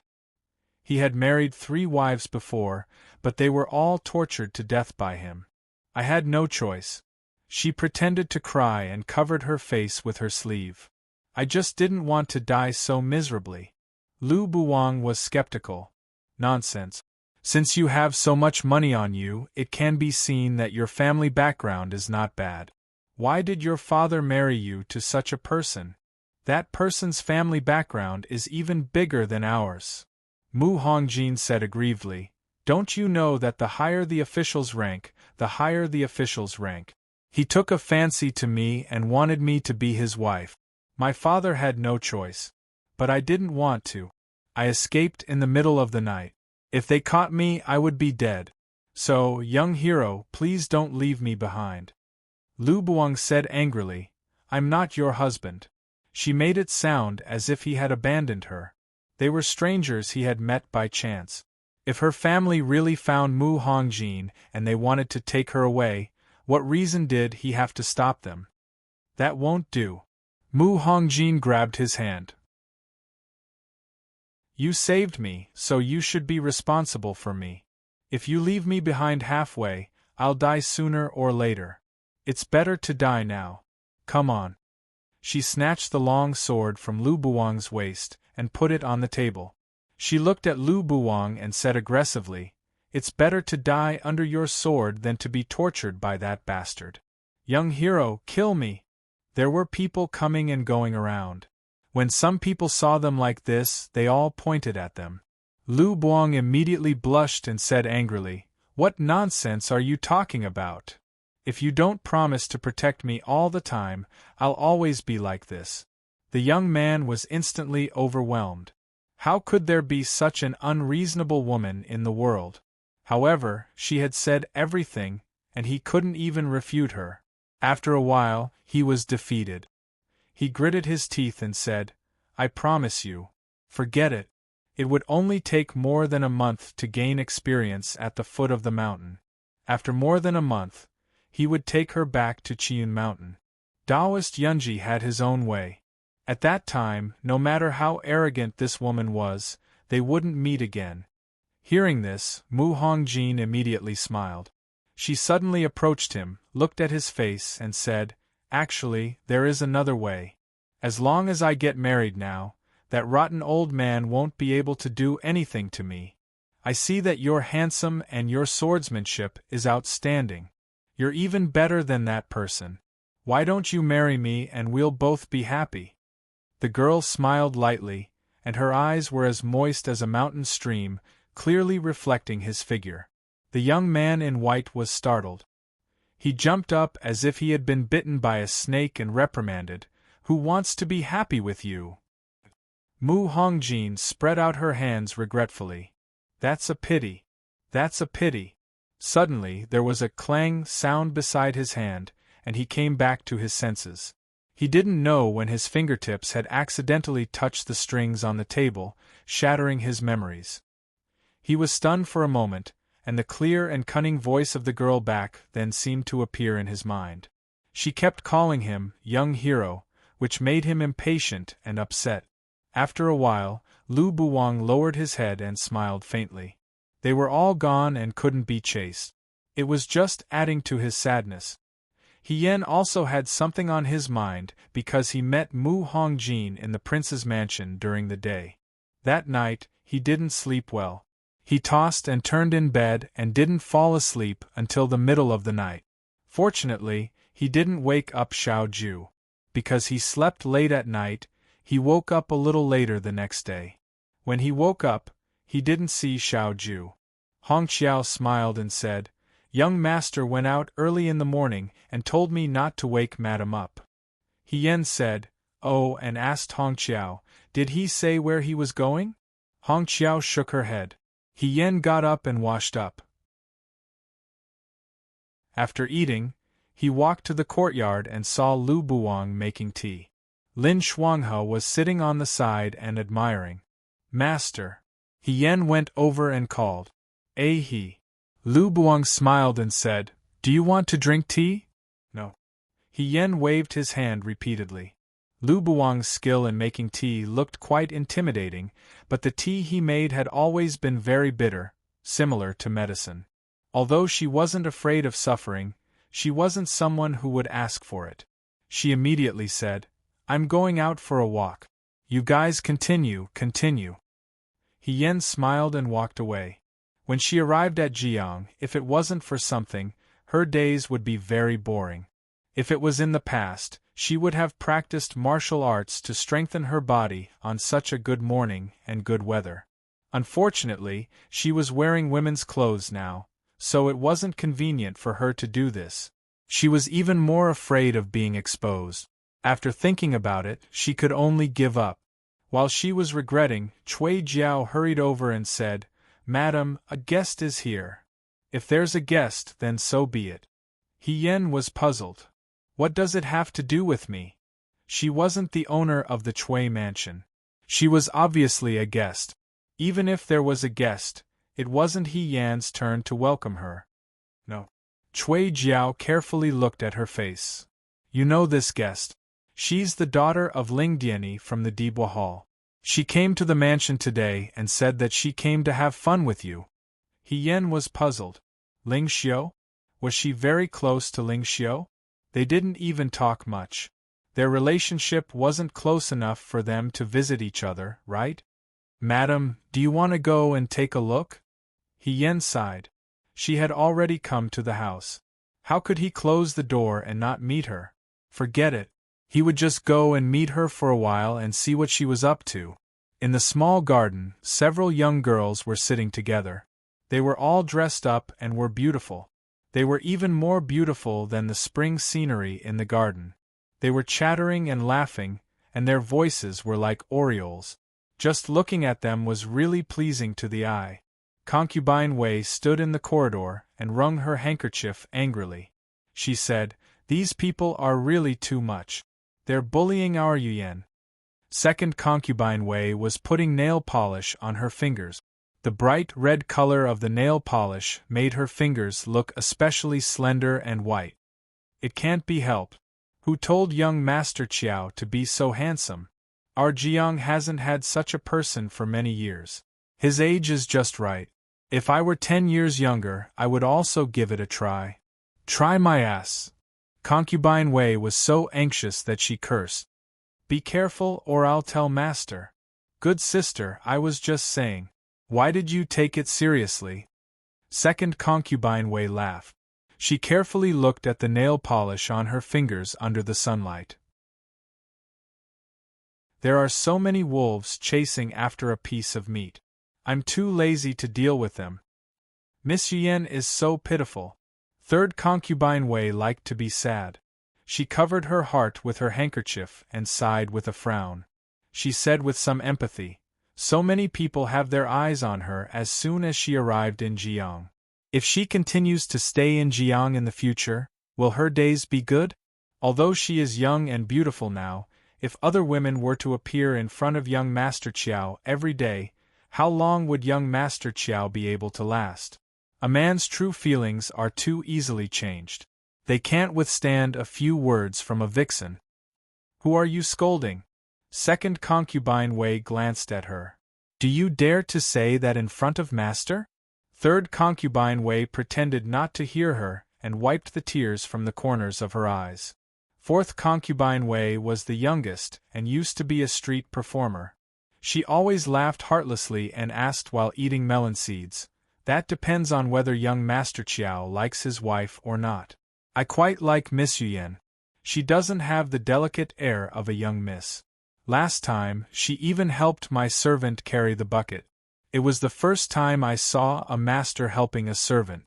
How nice." "That's terrible." Third Concubine Wei made a fuss over nothing. Men all like gentle and timid girls. Carrying a bucket. She didn't let others look down on her and think that she was born to be treated carelessly. Fourth Concubine Wei was dissatisfied and spat out the melon seed in her mouth. "What do you mean look down on me? I used to be a street performer and carried 5 water vats at a time. Master still liked me very much. What gentle and timid. Master didn't have the patience to deal with someone like you who would have a headache and fever every few days." "Enough, stop arguing." Concubine Wei's head hurt from their argument and she reprimanded them. "We are talking about Miss Yuan now. In any case, she is quite miserable." Third Concubine Wei muttered. "You see, Miss Ling isn't easy to deal with. The other girls aren't that easy to deal with either. Young Master Qiao is born beautiful, but he treats people very coldly. I don't think he cares much about Miss Yen. Sooner or later, something will happen. Third younger sister. Second concubine Wei glanced at third concubine Wei. Do you know why you are the least favored among the four of us? It's because you don't have good taste. Third concubine Wei glared at her angrily. Tears welled up in her eyes, and she looked like she was about to cry again. That young Master Chiao's temperament is indeed cold, and he doesn't seem to care much about Madame Chiao. I don't know why. Perhaps there were no feelings before marriage? However, from his behavior these past few days, it's clear that he likes Madame Chiao. Ordinary people's love isn't a big deal, but this kind of person's love is. There is a kind of person who is unmoved, but once he is moved, there is only one person in his eyes. Second concubine Wei raised her finger and smiled like a vixen imparting her experience. No matter how many other girls are beautiful, they are all in vain in his eyes. Xiao Huanqing is this kind of person. When these words came out, everyone was silent for a moment.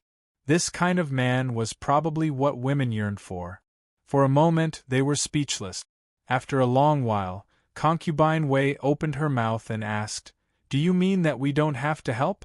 "Help what?" Second concubine Wei smiled carelessly. "That Xiao Huanqing is very protective. Why don't we make a bet? I'm afraid that when Yuyen's husband will stand up for her before she is in trouble." When Yen arrived at the small garden, a gust of fragrant wind hit him in the face, and he almost fainted from the smell. He didn't know why the women of Jiang liked to wear fragrant pouches so much. It was fine if it was just one person, but when many people crowded together, it was like a cloud of powder. For a moment, Yen missed Xiao Ju's moon Qilin fragrance very much. It was faint and light. It was just right. Madame Chiao is here. Ling Xiu stood up and smiled at her. Yen didn't know any of these girls except for Ling Xiu and Yen Min. He thought for a moment and said, "I heard that Miss Ling specially came to see me? You don't have to be so serious." Ling Xiu smiled and said, "It's just that today's weather is good and we have nothing to do. We are sitting together and chatting. We thought that since Madame Chiao is here, we might as well go together. Madame Chiao won't find us disturbing, right?" "I won't." Yen smiled and snorted in her heart. Even though she wasn't sensitive to women's affairs, she could tell that this group of people had ulterior motive. They weren't here to see her. They were clearly here to see Xiao Ju. As expected, Ling Xiu's next sentence was, "Why don't I see young Master Chiao? My husband went out early in the morning." Yen smiled very amiably. He might not be back until late at night. What right did they have to see him whenever they wanted? He was the commander-in-chief of the Right Corps of Dewey. Of course, he couldn't just let anyone see him. If he didn't allow them to see him, then he didn't allow them to see him. When Ling Xiu and the girls behind her heard this, they instantly looked disappointed. Yen smiled and said, "Didn't Miss Ling specially come to see me? Why, you're not joking, right?" "How can that be?" Ling Xiu regained her senses and affectionately pulled Yan's hand and sat down at the stone table in the courtyard. "Quickly, sit down. My father and official Chui have a very good relationship. In the past, I often came to the Chui residence to play. However, I never had a sister and it was rather lonely. It's good that Madame Chiao is here. In the future, when Ah Xiu comes to the Chui residence again, I don't have to worry about not having someone to talk to." Yen thought to herself, how is this looking for a sister? She's obviously here to see a handsome man. Xiao Ju should come and see what she meant by being more serious and deceiving than her. Yen sat down in front of the stone table. To be honest, she didn't know these people at all and didn't know what to say. She just casually picked up some fruits to eat and planned to sit here as a decoration and listen to them talk. Unfortunately, since the other party was here for Xiao Ju, and Xiao Ju wasn't here, this madam couldn't possibly be spared. As they spoke, the topic of conversation landed on Yen. I heard that Madame Chiao is a famous talented woman in Hu province. Previously, I really wanted to hear Madame Chiao play the guqin. Unfortunately, I was stopped by Sir Chiao in the end. Now that I think about it, I feel regretful, Ling Xiu said with a smile. He Yan smiled and said, "What's there to feel regretful about? Didn't my husband also play a piece?" But Sir Chiao said that his guqin skills weren't even 1/10 of Madame's. Ling Xiu stared into He Yan's eyes. It's really hard to imagine. Yes, it was really hard to imagine. He Yan thought to herself, Xiao Ju's lie was a little too exaggerated. Now that she heard it from someone else, she felt embarrassed. My husband's praise is a little too much. He Yan poured herself a cup of tea and took a sip. My guqin skills are about the same as his. If you listen to him, it's equivalent to listening to me. How can that be? Ling Xiu obviously didn't plan to let her off so easily. In Jiang, we admire talented people the most. Since Madame has the talent to swallow the phoenix, you shouldn't hide it. The weather is good today. Why don't we pick up some poems here? Firstly, it's interesting. Secondly, we can see Madame's talent. Here it comes, here it comes. He Yan was annoyed. Why did Ling Xiu ask him to either play the guqin or compose poems? Did she have to play chess or write calligraphy if she said that she didn't know how to compose poems? He Yan thought to himself, even if this lady is attracted by Xiao Ju's appearance and admires her, she should be targeting Xiao Ju. For example, she should be showing off her skills in front of Xiao Ju. Why is she making things difficult for me? Is it possible that Xiao Ju will like anyone who makes things difficult for me? Once was fine, but every time was the same. He Yan didn't want to play this kind of game with them anymore. He only smiled and said, "Today, I don't want to compose a poem, nor do I want to play chess. Of course, I definitely won't play the zither." There was no room for negotiation at all. He directly rejected Ling Xiu. No matter how clever Ling Xiu was, she didn't expect He Yan to say that. After a while, Yan Min who had been silent all this time, snorted and mocked. It's said that women in the Central Plains are graceful and polite.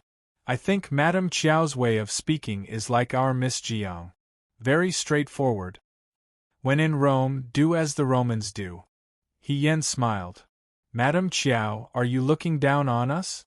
Ling Xiu lowered her head and asked uneasily. It's not that I'm looking down on you, He Yan said doubtfully. It's just that I don't want to today. Didn't you say that Miss Ling is a talented lady? Why can't you understand a simple sentence? Is it difficult to understand what I said? He Yan would have asked them to come out and fight if they were men looking for trouble today. However, it was not good for a woman to do such ungentlemanly things. After thinking about it, she decided that it would be better to use the title of evil Rakshasa to make these ladies understand that she was not to be trifled with. After being frightened, they would naturally not come to her door and ask her to play the guqin, chess, calligraphy, and painting again. Ling Xiu looked at her in a daze and did not say anything. When the other ladies saw this, they were dissatisfied with He Yan. It was probably because Ling Xiu was very prestigious among them. When Ling Xiu was wronged, all of them wanted to stand up for her. A lady with a slightly louder voice said, Madame Chiao refuses to do this and refuses to do that. Could it be that she doesn't know how to play the guqin? The so-called title of a talented lady doesn't live up to its name. That's why she shirks it every time. How is that possible? Another lady seemed to be deliberately playing along with her. She said in surprise, that young Master Chiao is not an ordinary person. He plays the guqin so well. It's obvious that he's an elegant person. He was already very wealthy in the past. Now that he's acknowledged his ancestors, he'll be a person of status in Jiang sooner or later. I heard that Madame Chiao is also from an ordinary family. If she doesn't have any special skills, what does young Master Chiao like about her? Yan Min smiled insincerely and said, Beauty. Speaking of which, Madame Chiao's skin is as white as jade. She's as beautiful as the moon. She emphasized the word skin as white as jade. He Yan was speechless. She seemed to be talking about Xiao Ju. How could she be blamed for that? What kind of logic was that? Beautiful as the moon. There are so many beautiful ladies in Jiang. Isn't Xiao beautiful? She comes from a good family, has a gentle personality, and is brimming with talent. If that's the case, Xiao is the one who's compatible with young Master Qiao. Don't talk nonsense, Ling Xiao said with reddened eyes. He Yan had finally experienced how bold Miss Ji Yang was and how direct she was with her words. But what did they mean by this? Ling Xiao was a pure and innocent lady. Xiao Ju was now a married man. Did they want her to be Xiao Ju's concubine? Or did they want her to step down to make way for Ling Xiao? Was there something wrong with her brain? We didn't say anything wrong. Madam Qiao, you won't be liked by your husband sooner or later. The lady with the loudest voice laughed and said, Madam Qiao, please don't blame us for not being nice with our words. We're only saying this because we treat you as our own. Don't treat us as outsiders. Oh, since they couldn't do it openly, they were trying to sow discord? He Yan had been with Xiao Ju for a long time and had learned a thing or two about his ability to scold people without using any vulgarities. He immediately shook his head and smiled sweetly. Don't treat us as outsiders, don't treat us as outsiders. I know that all of you have good intentions, however, you're worrying too much. My husband treats me very well. Even if I don't know how to play the zither, chess, calligraphy, and painting, he wouldn't blame me at all, let alone if I didn't know how to play the zither. I have a bad temper, and I get angry and ignore people easily. My husband, on the other hand, would always be patient and coax me. He would cook noodles for me and take me to buy noodles. He would remember every word I said. He even remembers things like menstruation better than I do. He Yan glanced at Ling Xiao and saw that Ling Xiao's expression was not good. He felt proud and spouted more nonsense. What's so difficult about learning the zither, chess, calligraphy, and painting? When I'm unhappy, my husband will use his skills to make me happy. What you've seen is just the tip of the iceberg. There are many more that you haven't seen. Outside the courtyard, Xiao Ju had not reached the garden. She had just turned the corner when she heard He Yan's pretentious sigh. He used a disgusting and sickening tone to speak. Sigh, such an outstanding and unreasonable man only dotes on me. He can't tolerate anyone else in his eyes. What can I do?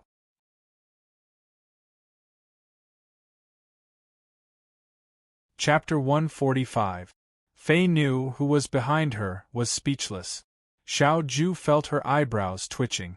She had just returned to the Cui residence, and had not had time to change her clothes when she heard from Cui Jiao that He Yan was dragged to the small garden by Ling Xiao.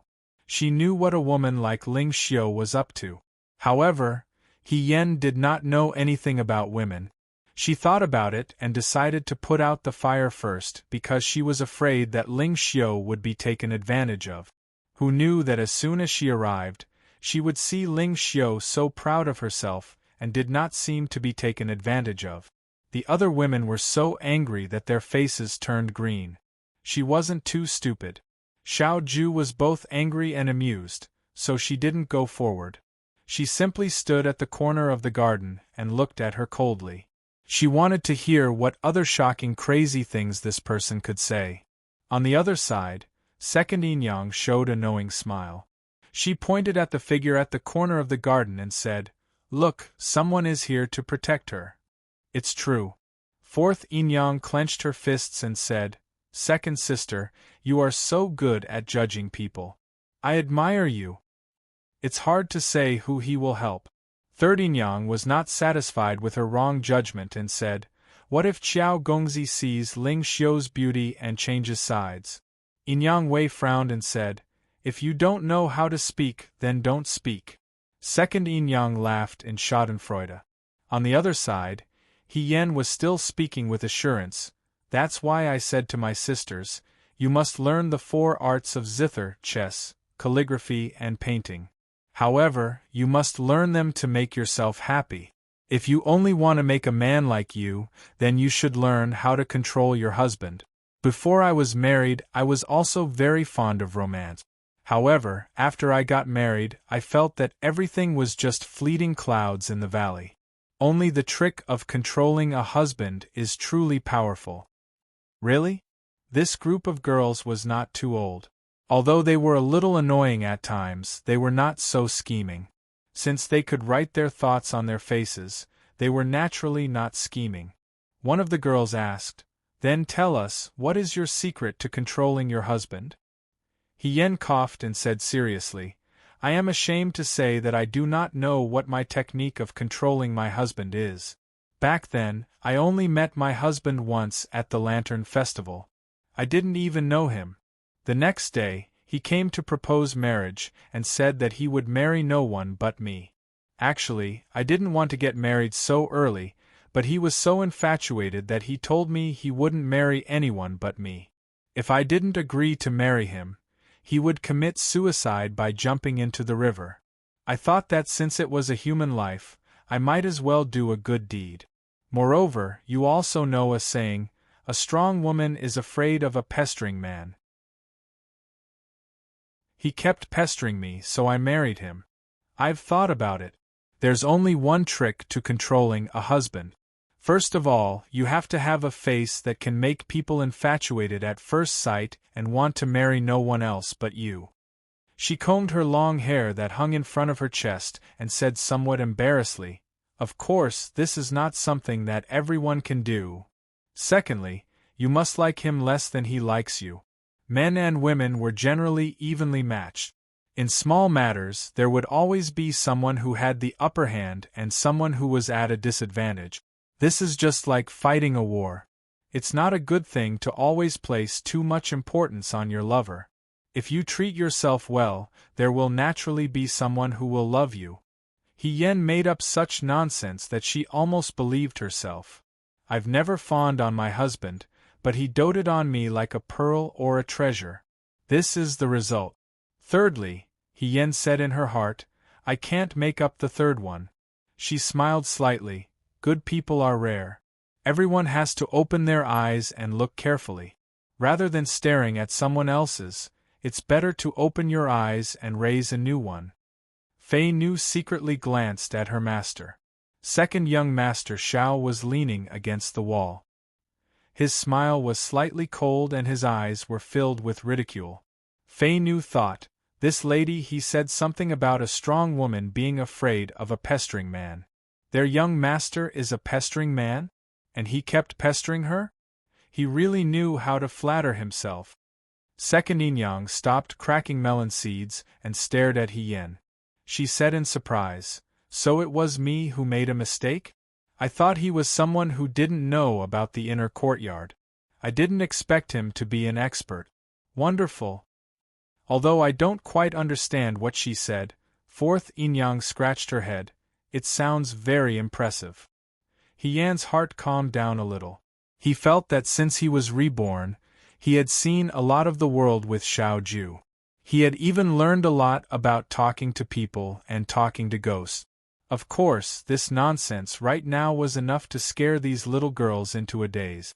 However, in a group of people, there were always one or two who were not easy to fool. Yen Min looked at her and said sarcastically, "Do you really think that people will believe what you said?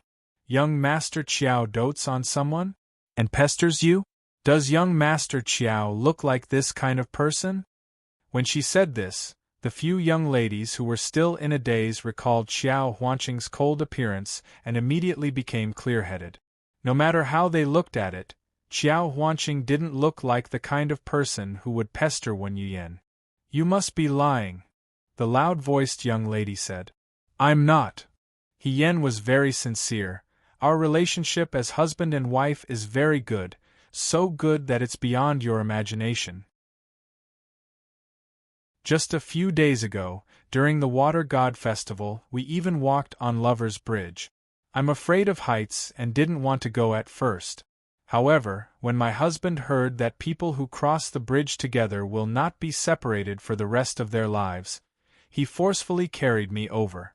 If I hadn't sternly refused, he might have had to walk on it 3 times, destined for 3 lifetimes.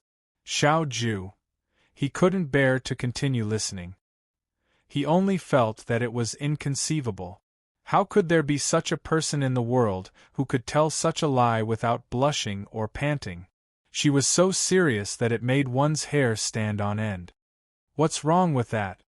The young lady at the side was unconvinced. So many people walk on Lover's Bridge. We even look at pictures together, He Yan said. Ling Xiu didn't understand. What pictures? Spring, before she finished speaking, a light cough was heard. Everyone turned to look and saw a young man slowly walking over. He was so elegant that he could be in a painting and was as handsome as jade. It wasn't the first time they had seen him, but every time they saw him, they couldn't help but be mesmerized by this person's appearance and praise him in their hearts. When he passed by He Yan, his beautiful eyes fell on He Yan, revealing a hint of warning. He Yan also forgot what he was talking about. Just as he was about to speak, he heard Xiao Ju say faintly, "Yan Yan, what are you doing here?" "Yan Yan?" Ling Xiu was stunned.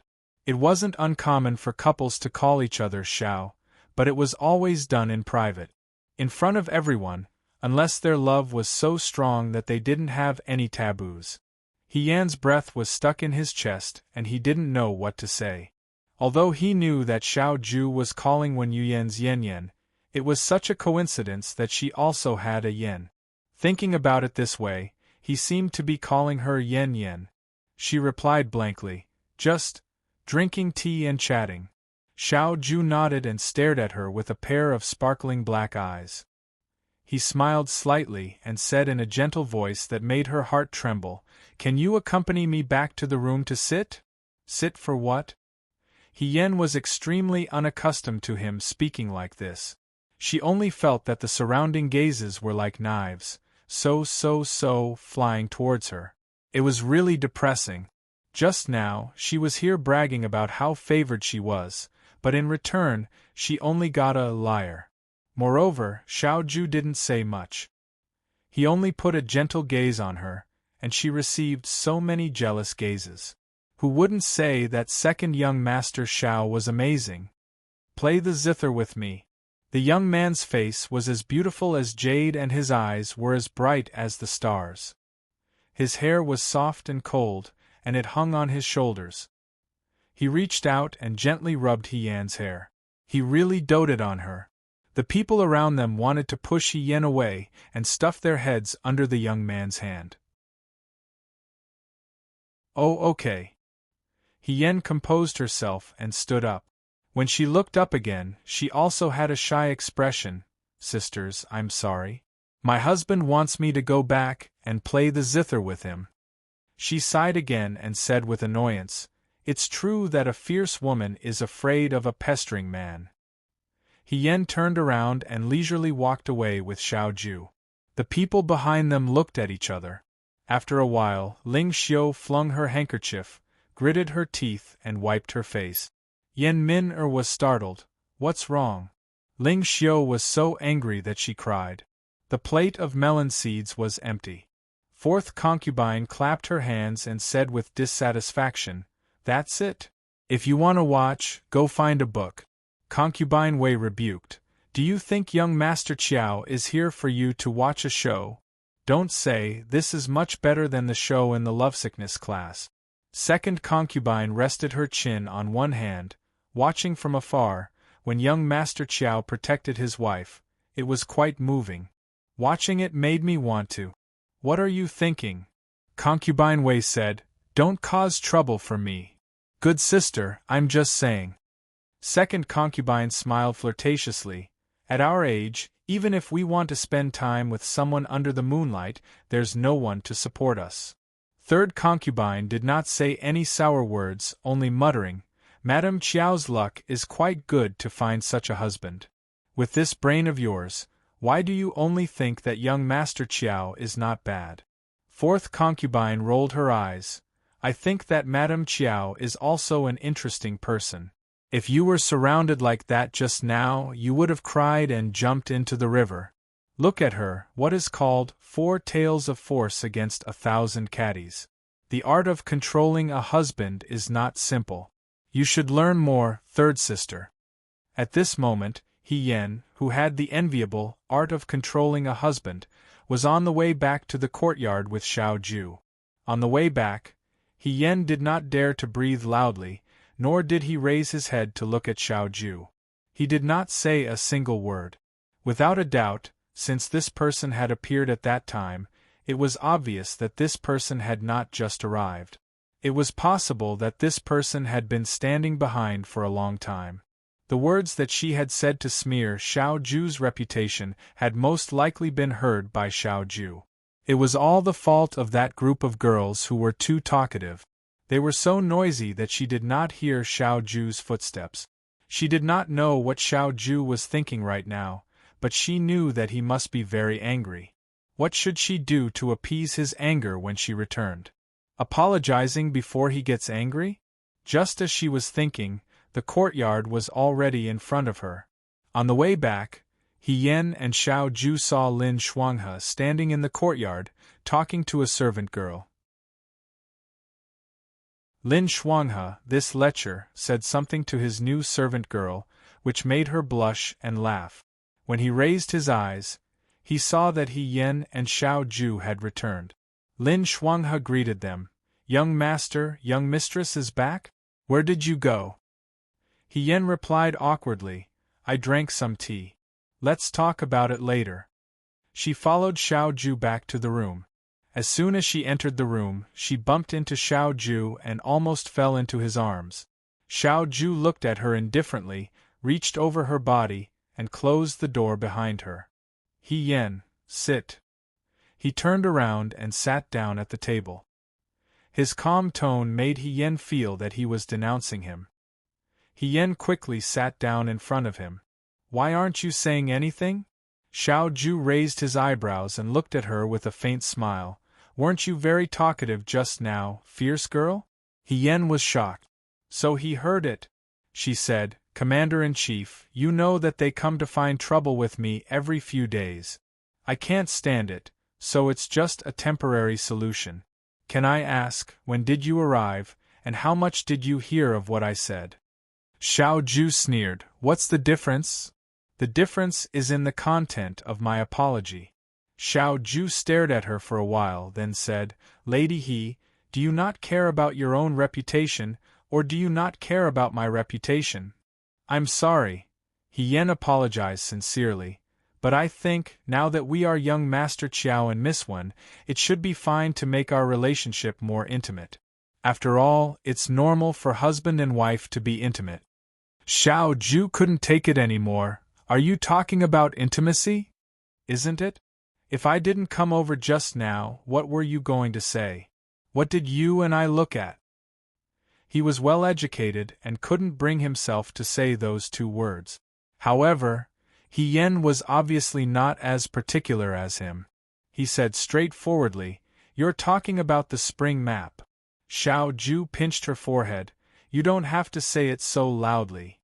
He Yen lowered his voice and asked doubtfully, "We looked at the spring map together, which means that we have a very good relationship. What's wrong with that?" Back in the days when they were in the barracks, the men had expressed their friendship with their lives. Most likely, they had shared their treasured treasure maps with their brothers.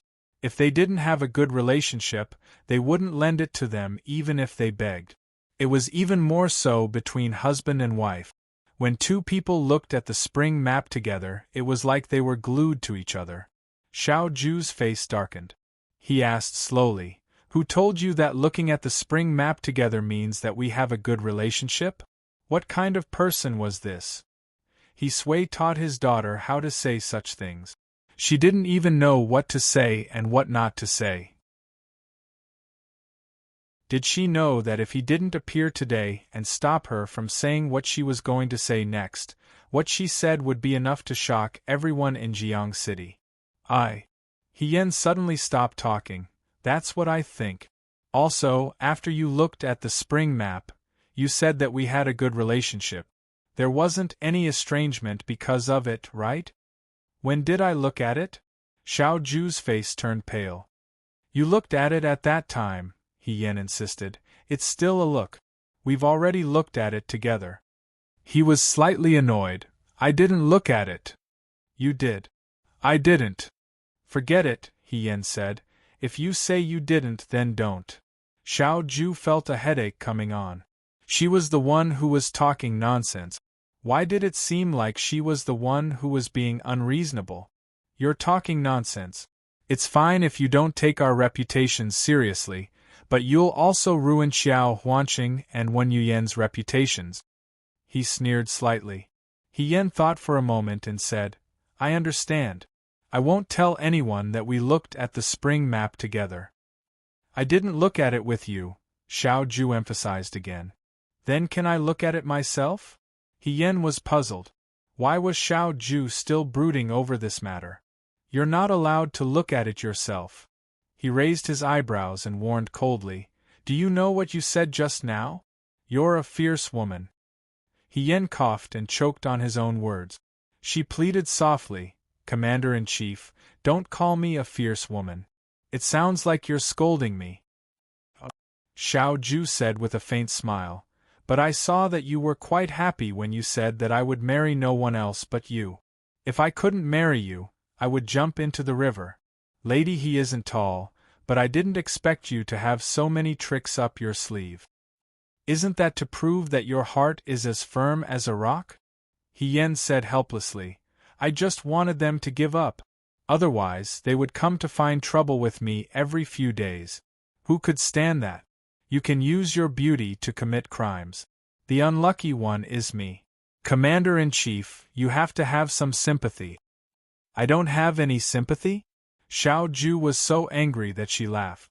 If it weren't for the fact that he wanted to help her out and teach Ling Xiu and the others not to do useless things, he wouldn't have had to do so in front of others. Even now, he still felt uncomfortable. Why should I have sympathy? He said indifferently, Don't you have the ability to control your husband? You only need to hook your finger to make your husband dote on you. It sounds like your husband is more pitiful. He Yan didn't know what to say. You have a face that makes people want to marry only you. Xiao Ju's lips curled into a playful smile.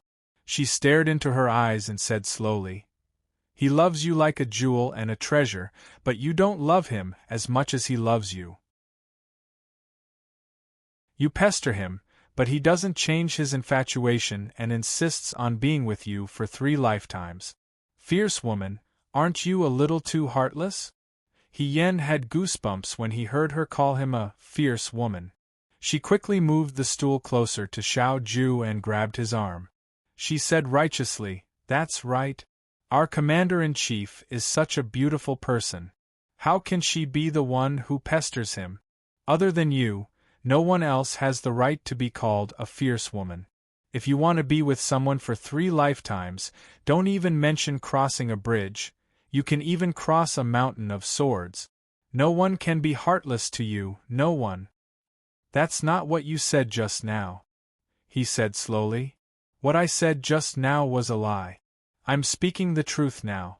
He Yan said, You have to believe me. The girl's eyes were clear and firm, just like the wild cat he met in the courtyard. When its tail was stepped on, its fur would explode, but when it jumped up to be patted, it would be exceptionally obedient. A hint of a smile flashed across his eyes, but it disappeared in a flash. He said lightly, In the future, don't read such nonsense. He paused and said, Let's forget about this matter. He Yan was greatly relieved.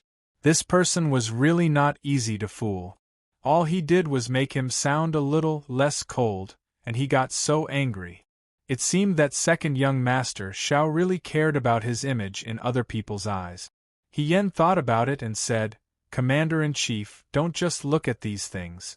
Before this, I also said a lot of good things about you. For example, I said that you are proficient in zither, chess, calligraphy, and painting, and that you are omnipotent. Next time, you must perform well in front of them to prove that what I said is true. Xiao Ju sneered. Am I a street performer? That's not true. He Yen scratched his head.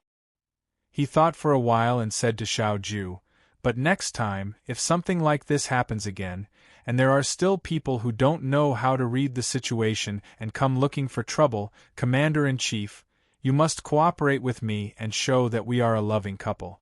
Maybe this way they will know how difficult it is and retreat and stop looking for trouble. Xiao Ju raised her eyebrows. Cooperate? He Yen nodded. He glanced at He Yen. If you beg me, I can consider it. He Yen said, Please, Commander-in-Chief. Xiao Ju, she actually said it out loud so easily? He frowned slightly, and a mocking smile appeared at the corner of his mouth. You are so spineless, and you call yourself a fierce woman. I told you not to call me a fierce woman. He Yen was angry. Commander-in-Chief, you are really childish. He raised his eyebrows and said word by word, Fierce woman. Childish. However, after the incident in the garden, it was unknown whether He Yan's words had an effect, or whether Xiao Ju's indifferent performance of doting on his beloved wife had an impact. For 2 days in a row, the entire Chui residence was very quiet. There were no more young ladies from Jiang City who wanted to drink tea and chat with Madame Qiao. Hong Qiao took out the teardrop gauze from the box and said, Today, Madame will enter the prince's residence, wear this. He Yen nodded, okay. Princess Mengji held a banquet in the prince's residence today, and He Yen and Xiao Ju attended. She said that there would be guests, but they didn't know who they were. Cui Yuezhi was still a little confused. Why did Her Highness invite the two of you, but not me? He Yen knew that in Mu Hongjin's heart, her and Xiao Ju's identities had already been exposed. If Cui Yuezhi was also present, it would be inconvenient for them to talk. But there was an important guest, and she and Xiao Ju were invited to accompany them. Why? Did they know the other party? But they couldn't figure it out. They would know when they arrived at the prince's residence. After Hong Qiao dressed He Yen went out. Xiao Ju was already waiting outside, talking to Lu Buwang. These days, Lu Buwang wasn't around during the day and only came back at night. When he came back, it was too late.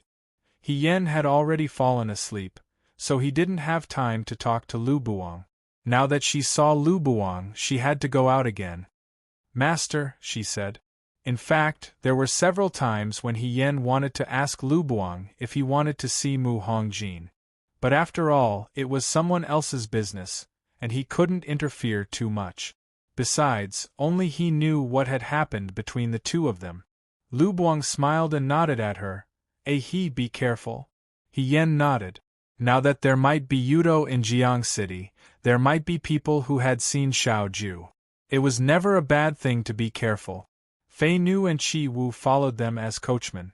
Lin Shuanghe stayed in the Chui residence, so he didn't have to go with them. He Yen and Xiao Ju got on the carriage. He Yen asked, Commander, today, Princess Mengji specially asked you and me to go to the prince's residence for the banquet, but she didn't ask Cui Zhongqi. That means she was worried about our identities. But there are important guests coming. Could it be that the important guests know our identities? Who are they? Xiao Ju lowered her eyes. The emotions in her eyes were unclear, and her voice was extremely flat. People from Shuajing.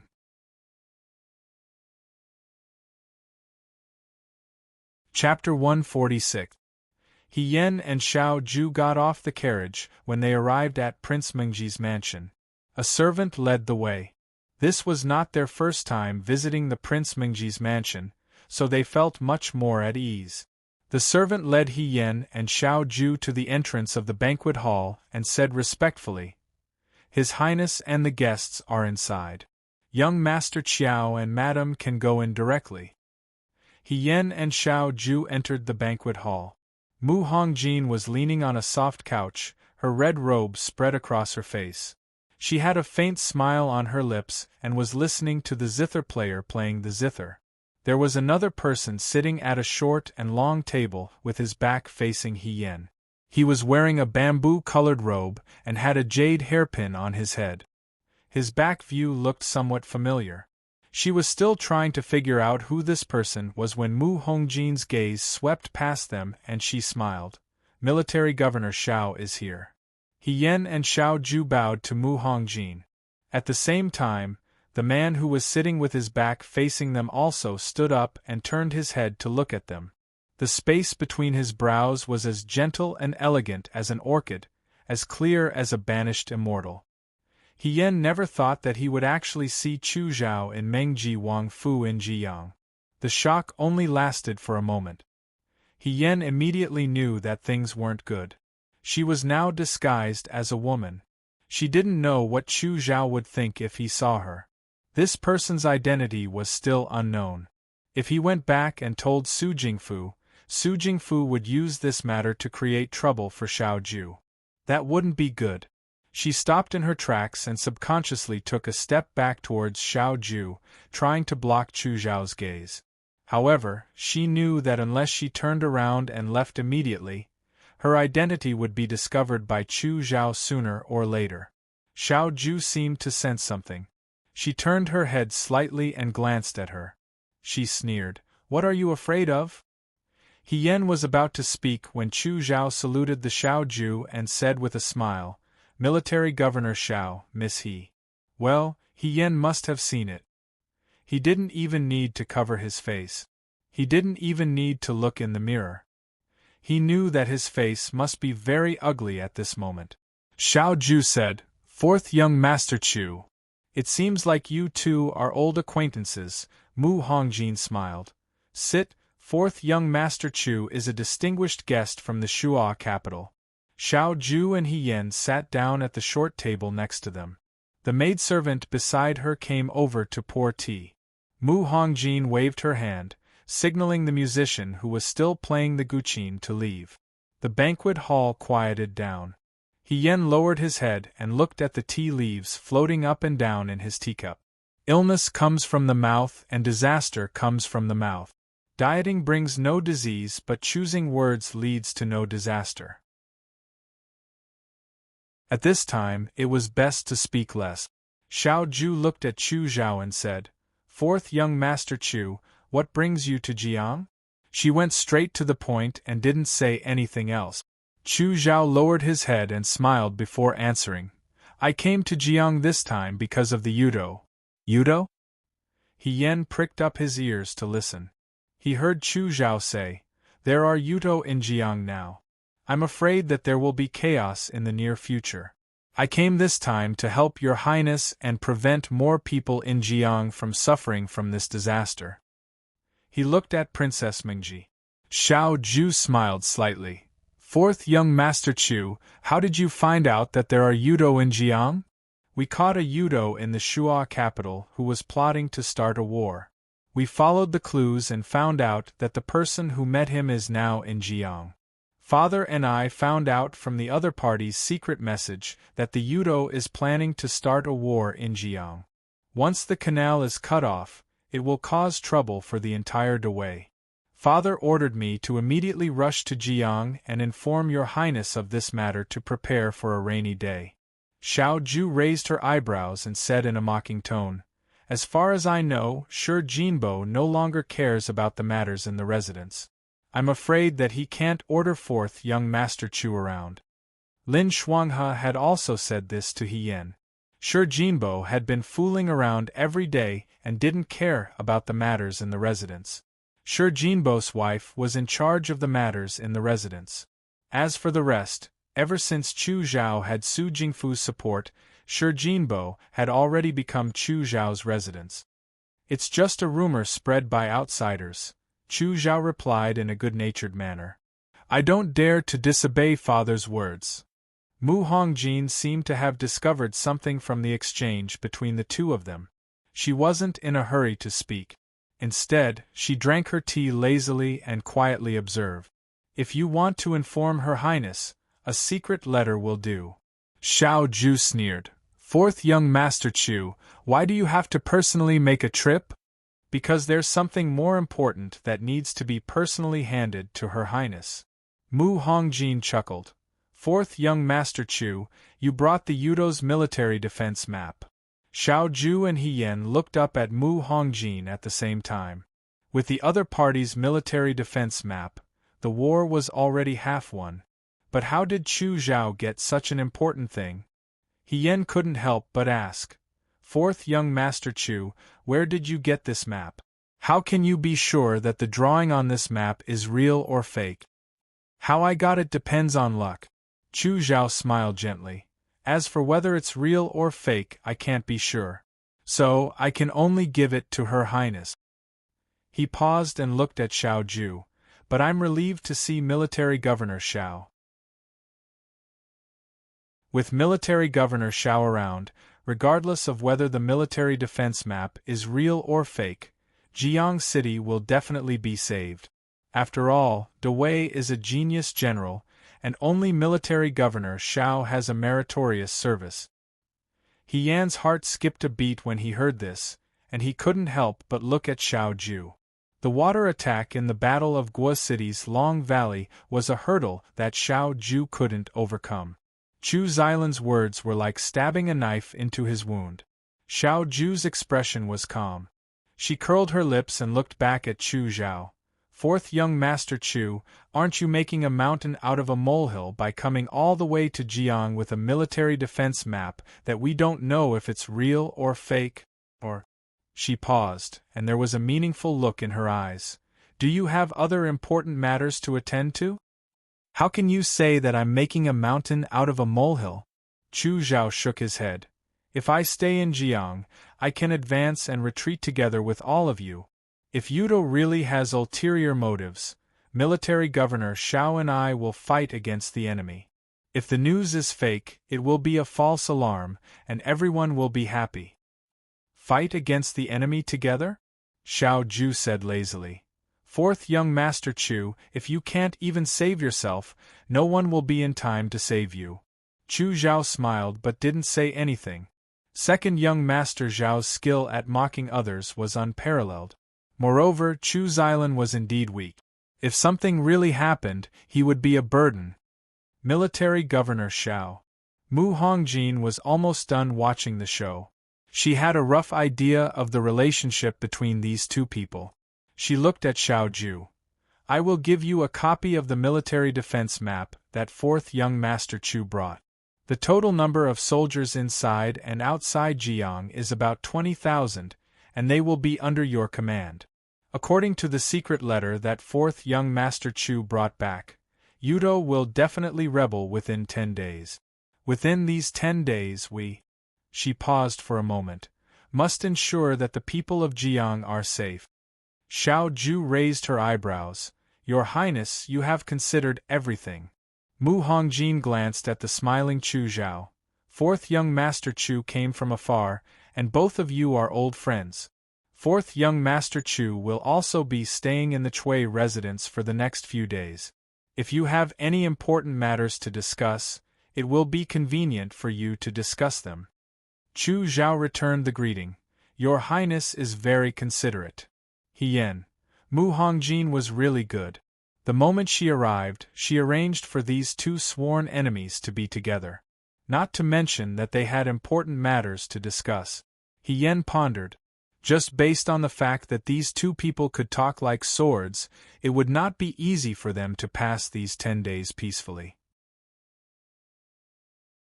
After exchanging some pleasantries, Mu Hongjin got up and asked someone to send He Yan and the others back to the Chui residence. When there was no one else in the banquet hall, the older maid beside her asked, Your Highness, why did you let fourth young Master Chu stay in the Lieutenant Commander's residence? Military Governor Xiao doesn't seem to like fourth young Master Chu. These two people don't get along, Mu Hongjin said faintly. If they don't get along, they can keep each other in check.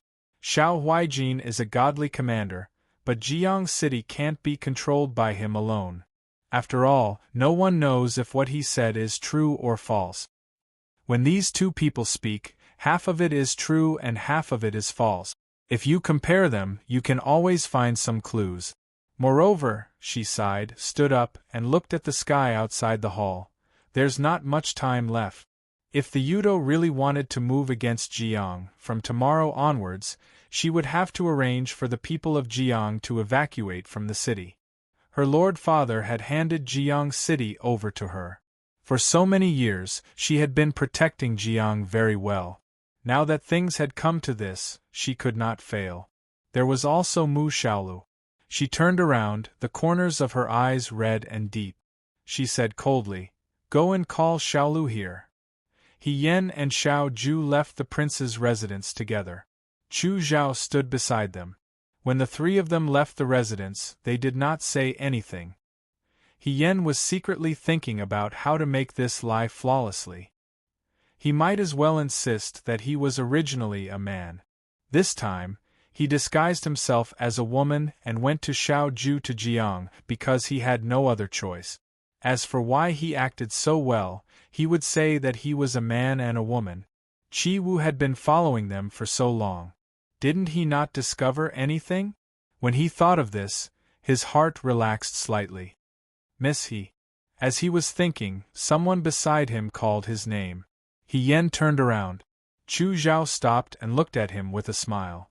Xiao Ju also stood still and did not go far. He Yan felt a little comforted with his superior by his side. He looked at Chu Zhao and smiled. "Fourth young master, you don't have to call me that. Actually, I didn't expect to see Miss He dressed as a woman again after seeing Miss He in red." The young man smiled very gently. Even his praise was sincere. It sounded more sincere than the workers of the embroidery workshop and Lin Shuanghe, who blindly boasted with their eyes closed. "This dress suits you very well. It suits Miss He very well." He Yan's prepared speech came to an abrupt end.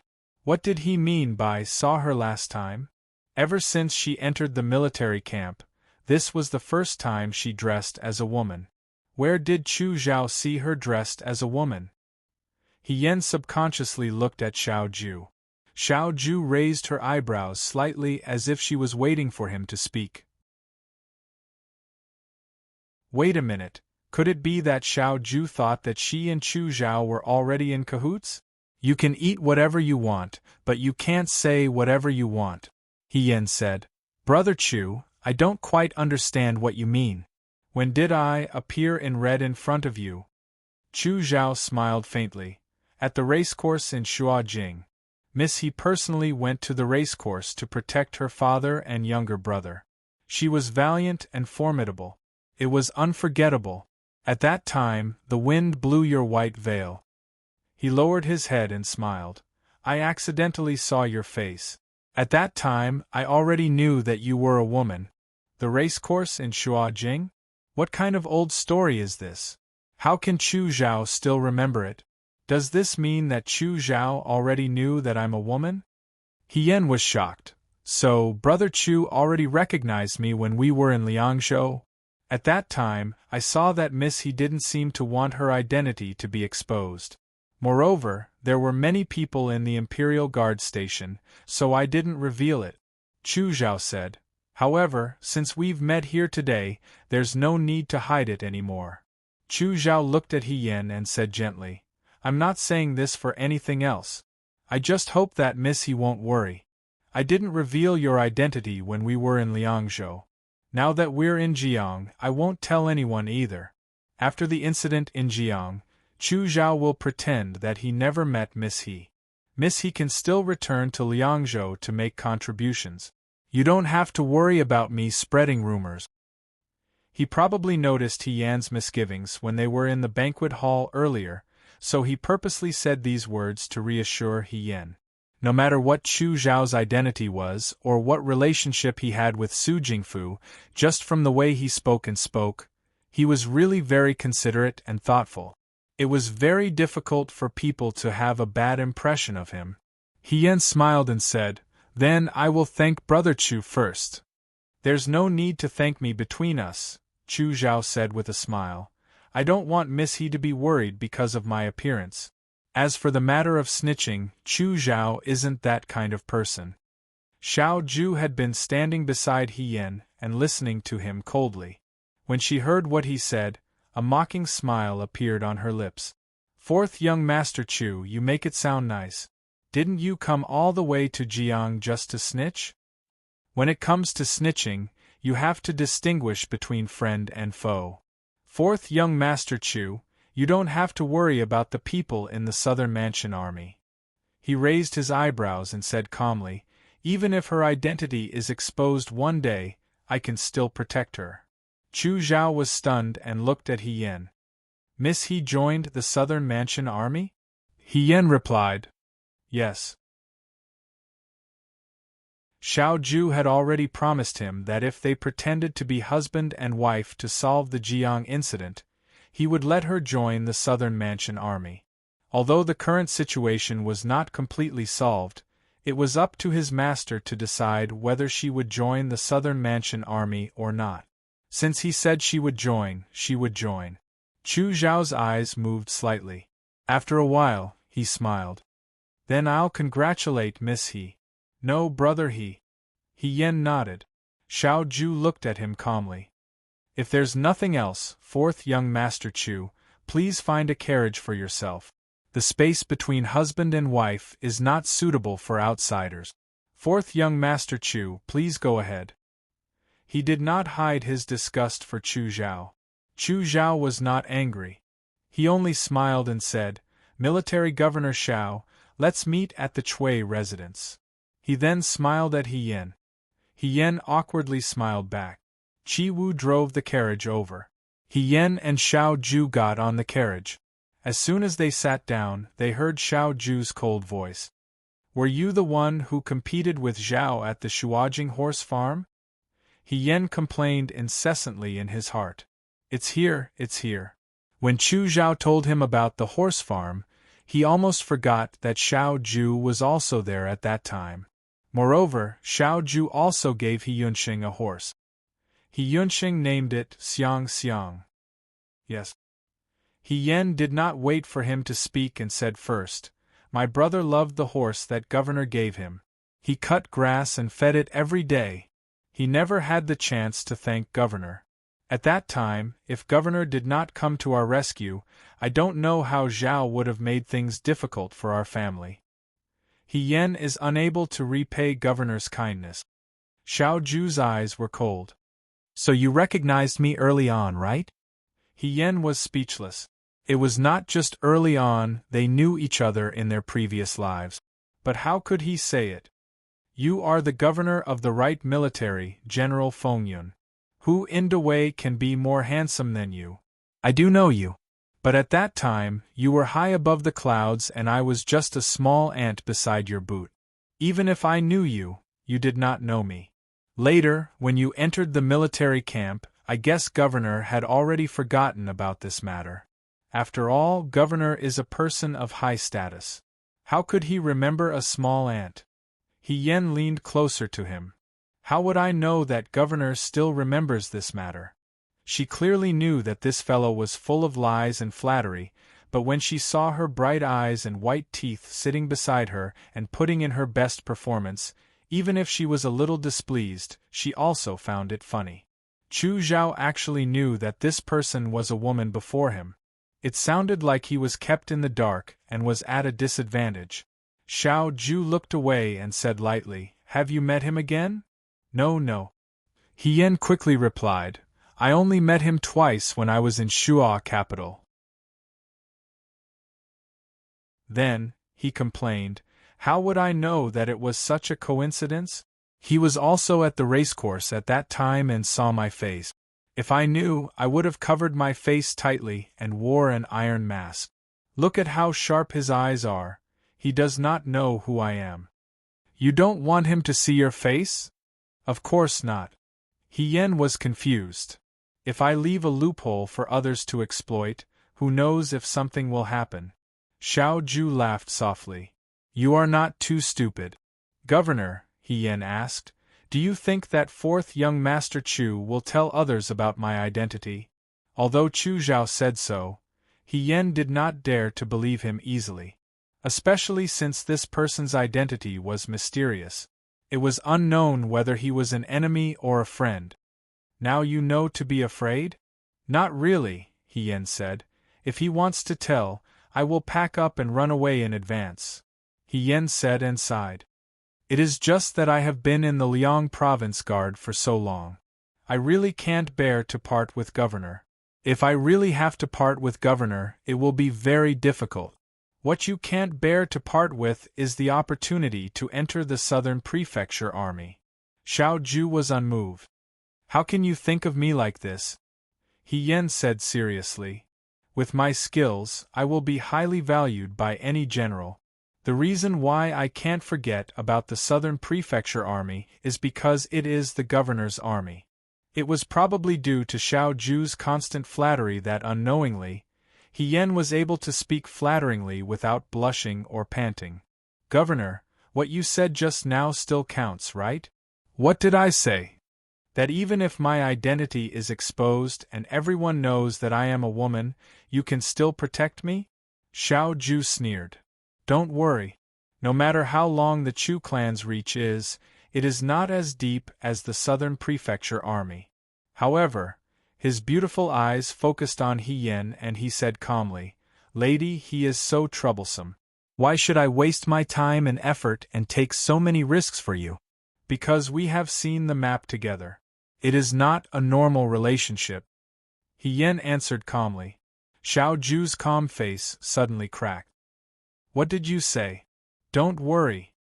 He Yen put his index finger in front of his mouth and made a shushing gesture. He said, I will never tell anyone that the governor and I saw the map together on the first day you came to Jiang. The carriage stopped in front of the Chui residence. He Yen and Xiao Ju had just entered. Before they reached the courtyard, they saw Lin Shuanghe hurriedly walking towards them. When Lin Shuanghe saw the two of them, he closed his fan. You are finally back. Did you know? Fourth young Master Chu came to Jiang. He Yen did not wait for him to finish. You already know? Lin Shuanghe was stunned. He arrived just a moment before you. I heard that Princess Mengji arranged for him to stay in the Chui residence. What is going on? He looked around and saw that there was no one around. He leaned closer and whispered, Is there a conspiracy? And younger sister Lin Shuanghe felt a headache coming on. You can't let Chu Xilan see you like this. What if your identity is exposed? We have already met in the prince's residence. He Yen comforted him. Fourth young Master Chu also promised us that he will not tell anyone about this for the time being. Brother Lin, you can rest assured. You have already met? Lin Shuanghe looked at Xiao Ju and He Yen. He understood a little and asked, Princess Mengji asked you to come to the prince's residence to meet Chu Xilan, right? He Yen nodded. What is Chu Xilan doing in Jiang? Lin Shuanghe asked curiously. He's a young master from the Shuo capital. Wouldn't he come so far to sightsee? Why didn't he come earlier or later? You just arrived in Jiang, and he arrived right after you? What a coincidence. He didn't know about the Yudo yet. He Yen said, It's a long story. Where's my master? Mr. Lu just came back. Lin Shuanghe asked, What's wrong? He Yen looked at Xiao Ju. When I saved the Little Highness, my master also mentioned that he came to Jiang City to track down a group of Yudo. Since the news brought by fourth young Master Chu is related to Yudo, why don't you call my master over as well? Once we compare the information, we may find something else. After a pause, she was afraid that Xiao Ju didn't trust Lu Buang, so she said, My master is definitely not a bad person. Commander-in-Chief, you can rest assured. Xiao Ju nodded slightly. Call Mr. Lu and let's talk in the room. In the courtyard, the manservant moved the things unloaded from the carriage into the room one by one. From clothes to food, even a mattress and incense, everything was there. These things were all prepared for Chu Zhao before he came to Jiang by eldest Miss Su. If it were anyone else, they would have been touched and gratified by such considerate preparations. Chu Zhao sat in the room and looked at the small table that was gradually filling up, but his expression didn't change. Ing Xiang walked over. Due to the terrain and rivers, the women of Jiang were born with deep eyebrows and were more beautiful. Even so, Yingxiang was still the most eye-catching one among them. She walked to Chu Zhao with a tea tray, put down the teapot, and poured a cup of tea for Chu Zhao. She said softly, "Young master, the room has been tidied up." Chu Zhao nodded and looked outside the courtyard. The room that Cui Yuezhi arranged was not far away from Xiao Ju's room. "Military Governor Xiao has just returned," Yingxiang said. He entered the room with the swordsman in white and young Master Lin. "Take it that they are talking together." As for what they were talking about, there was no doubt that it was related to him. However, he wouldn't take this matter to heart.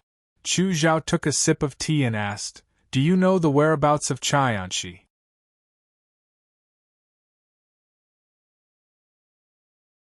Chapter 147. Do you know Chai Anshi's whereabouts? Yingxiang shook her head. "I heard that Princess Mingji is now sending people to search for Chai Anshi's whereabouts." Chu Zhao smiled carelessly. Xiao Huijin came to Jiang to find someone. After a pause, he asked the woman beside him, "Who is Lu Buwang? I've never heard of this person's name before. On the surface, he's military governor Zhao's master. Where did Xiao Huijin's master come from?" Yingxiang also nodded, but they seemed to trust and value Mr. Lu very much. Chu Zhao put down the teacup in his hand. "These are not important. The most important thing is to find Chai Anshi before Xiao Huijin." "I understand," Yingxiang said hesitantly after a moment, "but how do you plan to treat Miss He?" Although he had already heard from Chu Zhao that He Yan was a girl and his heart was already prepared, it was not until he saw He Yan's female body through the window that he felt it was real. It was really difficult to connect the petite and weak girl in front of her with the valiant and cold young man in her memory. "Don't you think it's strange that Xiao Huijin has a woman with him?" Chu Zhao smiled slightly. "I really want to know how much he trusts this woman." Yingxiang lowered her eyes and didn't speak. Niao niao steam rose from the tea in the teacup and quickly escaped into the air, leaving no trace behind. On the other side, the people in the room were sitting separately. "This is the Yudo's military defense map." He Yan handed the scroll to Lu Buwang. "The fourth young master of Count Shijin's mansion brought news that the Yudo will attack Jiang in a few days, but I don't know if it's true or not. Master, take a look at this military defense map. Is there any problem?" Lu Buwang looked at it for a moment and put down the scroll in his hand. "I don't know if this map is real or fake, but if Yudo really wants to attack Jiang, it will indeed start from the canal as depicted on the map. After all, the most important thing in Jiang City was this canal. Cutting off the canal meant cutting off the lifeline of the city. Mr. Lu, you once said that you were tracking Yudo to Jiang." Xiao Ju looked at Lu Buwang. "Can you tell me the reason?" Lu Buwang thought for a moment before saying, "Every year before and after the Water God Festival, I will go back to Jiang to take a look. This year, before they reached Jiang, they encountered a massacre outside Jiang City. Someone took advantage of the night to kill all the people in the village outside the city. He changed into the clothes of the people in the village and entered the city with a fake identity. One of the children who was lucky enough to escape told me about this. I originally thought that it was an enemy seeking revenge or killing people to rob money. However, when I was investigating, I found that these people weren't from Dawei. These Yudo disguised themselves as commoners and sneaked into the city. It's not something that can be done overnight. I can only find a few. I'm afraid that before this, many commoners outside the city have already been killed. There are also many disguised Yudo in Jiang City." "Master, are you saying that many Yudo have already entered?" He Yan asked. Lu Buwang said, "Yes, they have been planning for a long time. They were waiting for the Water God Festival to cause trouble and kidnap His Highness. However, their plan was disrupted by you, so they should soon take action again." "Master Lu, do you mean that there will be a war in Jiang City soon?" Lin Shuanghe said nervously. Isn't it very unsafe here? Don't worry. He Yen comforted him.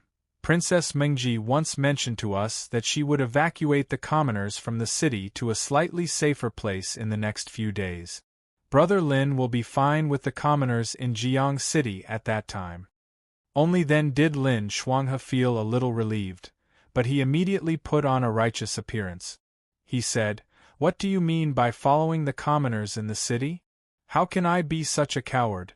Naturally, I will advance and retreat together with my brothers and live and die together. Don't try to persuade me. I must be with you and won't live alone."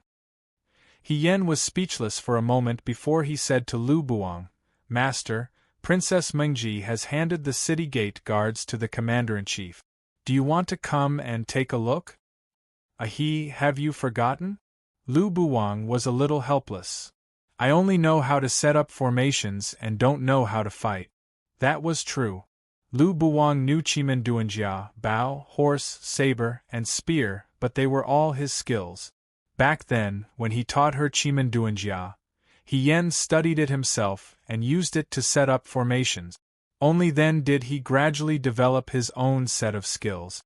"You don't know how to fight?" Lin Shuanghe was very surprised. "My younger sister, he is so good at memorizing military books. I thought that a famous teacher produced a brilliant disciple. Why? Is my younger sister he a self-taught genius?" He Yen smiled awkwardly. "She's very talented. Maybe I was a female general in my previous life, so I can understand it easily." Xiao Ju sneered and didn't say anything. "In the next few days, I will continue to track down the whereabouts of that group of Yudo," Lu Buang said.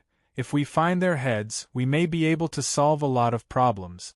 As for the city gate army of Jiang, I'll leave it to military governor Xiao." Lu Buang looked at Xiao Ju. He now knew Xiao Ju's identity. The city gate army doesn't have the advantage in terms of numbers. "Military Governor Xiao, please take care of the people of Jiang." He seemed to have deep feelings for Jiang. Xiao Ju nodded. Everyone talked about the Yudo matter again. Xiao Ju would go to train the city gate army of Jiang City tomorrow. The time was very short, so it wasn't an easy task for him. Lu Buang continued to track down the whereabouts of the Yudo. Lin Shuanghe didn't expect him to do anything, so he just needed to stay in the Chui mansion and wait for orders. As for He Yen, she became the most embarrassed one. She wanted to follow Xiao Ju to take a look at the city gate army, but Mu Hongjin didn't let her go. She didn't know if something would happen. She simply made another copy of the military defense map and planned to see if she could set up a new formation according to the terrain of Jiang overnight. If this military defense map was real, it would be twice the result with half the effort. If it was fake, she could find a loophole in it and wouldn't be fooled. After speaking, everyone was about to leave. As soon as they pushed the door open, they saw a beautiful maid standing under the tree in the courtyard outside the door. It was Chu Zhao's personal maid, Ying Xiang. She didn't know how long she had been standing here. When she saw everyone come out, she stepped forward and bowed to He Yen. "Miss He." He Yen returned the greeting. "Young master has something to say to Miss He," Ying Xiang said with a smile. "He's waiting in the front hall. Does Miss He have time?" He Yen looked back and saw Lin Shuanghe waving at her slightly, indicating that she shouldn't go. Xiao Ju looked calm, and no one could tell what she was thinking. Seeing this, Ying Xiang said with a smile, "Young master said that he might have some misunderstandings with Miss He before, so he wants to clarify things with Miss He in person. Last time, when we were in the Liangzhou Guards, he didn't have time to say goodbye to you and left without saying goodbye. It was very rude of him. He hopes that you won't take it to heart. Today, he'll take it as an apology." He Yen didn't take the small matter of leaving without saying goodbye to heart. There were so many things to do in the Liangzhou Guards, so he didn't have the time to pursue these trivial matters. He was the young master of Count Shijin's residence, yet he remembered it so clearly and spoke so politely. If she continued to be pretentious, It would seem that she didn't know what was good for her. Moreover, Hien really wanted to know what identity Chu Zhao had now and what position he had come to the Liangzhou Guard. He also wanted to know whether the so-called dealing with Yudo was just an excuse or if he had other motive. Thinking of this, he cheerfully replied, "Okay." Lin Shuanghe's expression changed greatly. "Younger sister He. Thank you for your tolerance, young master." Ying Xiang was overjoyed. "Commander-in-Chief, I'll go take a look first," Hien said to Xiao Ju. "You don't have to wait for me for dinner tonight." After saying this, he said goodbye to Lu Buang. "Master, I'll leave first." Lin Shuanghe still wanted to say a few more words of advice, but Hien had already left with Ying Xiang. Lu Buang still had matters to attend to, so he only bowed slightly to Xiao Ju and Ying Xiang before leaving. After they left, Lin Shuanghe asked Xiao Ju, "You're letting her go just like that? Otherwise? That's Chu Xilan. Didn't younger sister He like him so much that she lost her soul? She was stood up by him, and even went to look at the moon alone. Such an irresponsible, heartless person actually came back to find my younger sister He. Just wait and see. He'll definitely play the same trick again and use gentle attacks to move my younger sister He's heart. Isn't that good?" Xiao Ju turned around and lazily mocked. The liar finally got what he wanted. "Aren't you worried?" Lin Shuanghe waved his fan and followed him closely. "If Chu Xilan sees my younger sister He's stunning red makeup, he'll be beastly and do something bad to my younger sister He. What should I do?" Xiao Ju entered the room, poured herself a cup of tea, and said casually, "Do you have some misunderstanding about Chu Xilan's taste? How can that liar's red makeup be worthy of the word stunning? How is it not stunning?" Lin Shuanghe was angry. "Xiao Huijin, you can't compare your own face with the rest of the world." Xiao Ju didn't bother to pay attention to him and only said, "Besides, did Chu Xilan do something bad to her?" A trace of mockery flashed through his eyes. "That guy can twist off Chu Xilan's head with his bare hands. Instead of worrying about her innocence, it's better to worry about Chu Xilan." Lin Shuanghe. Hien bumped into Chu Xilan in the front hall. When Chu Xilan saw her, he smiled and stood up. "Miss He." "Fourth young Master Chu." Hien returned the greeting. The sky had already darkened. The night in Jiang City was lively and bustling. Chu Zhao looked outside and said, "Shall we go out for a walk?" Hien didn't know what Hien had in mind, but there were too many people in the Chui residence, so it wasn't convenient for them to talk like this. Hien said, "Okay." The two of them walked out of the residence. Spring nights in Jiang were warm and harmonious. Along the banks of the river, hawkers carried lanterns and hawked their wares along the street. The pavilions were scattered randomly, and the scenery was beautiful. It could be said that between the alleys of the village, there were stringed instruments and singing, and there was a society where day and night were connected. However, such a gentle and bustling night was full of hidden murderous intentions. People came and went, and under the smiles of the hawkers, there were many Yudo who harbored evil intentions. When she thought about it this way, she felt that no matter how lively and interesting the scene was, it would become dull and boring. Hien couldn't help but frown.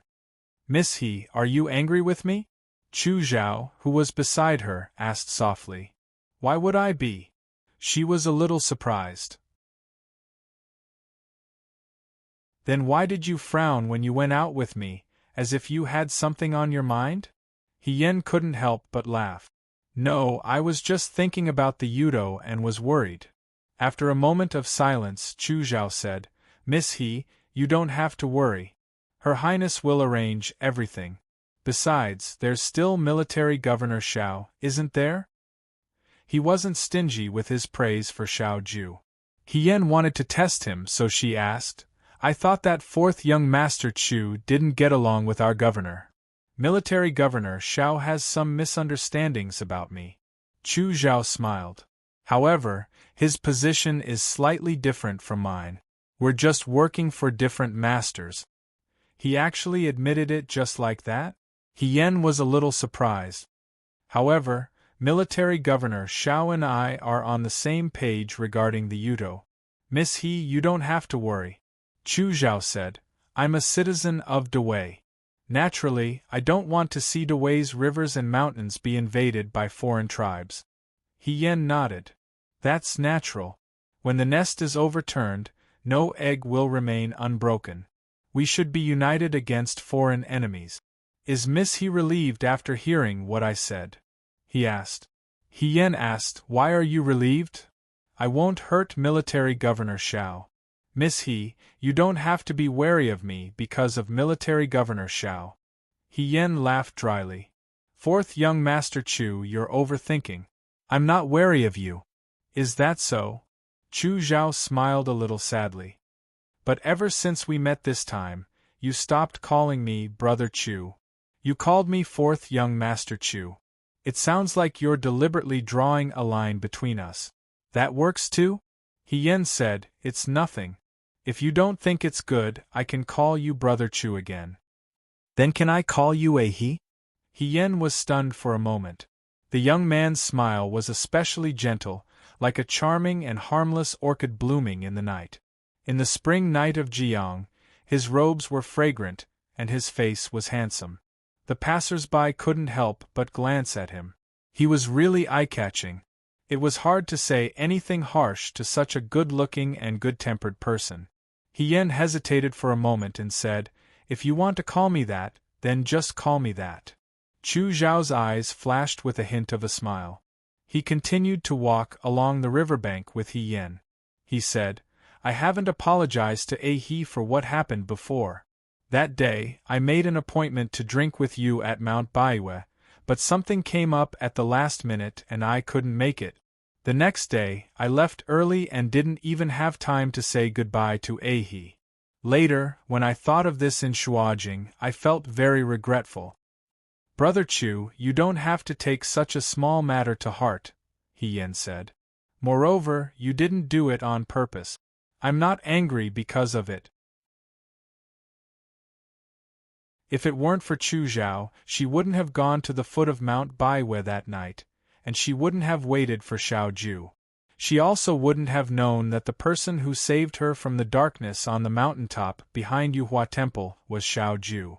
Perhaps this was a blessing in disguise? He didn't take it to heart because he is broad-minded. Chu Zhao smiled. But I can't pretend that this didn't happen. I must apologize to He. He looked forward. I'll give He something. Hien was startled. What is it? Chu Zhao stretched out his hand. In the palm of his hand lay a small tassel. The tassel was decorated with a very delicate pomegranate flower carved from red jade. Below the tassel was a red tassel. Although it was small, it was very ingenious. Today, at the gate of the Wang Fu, I saw He wearing a long whip at his waist. Chu Zhao looked at her gently. I was lucky enough to obtain a flower tassel. But I don't know martial arts, and I don't have a weapon. It's a pity that it's with me. But this flower tassel is very compatible with He's long whip. Why don't He try it and see if it'll be better?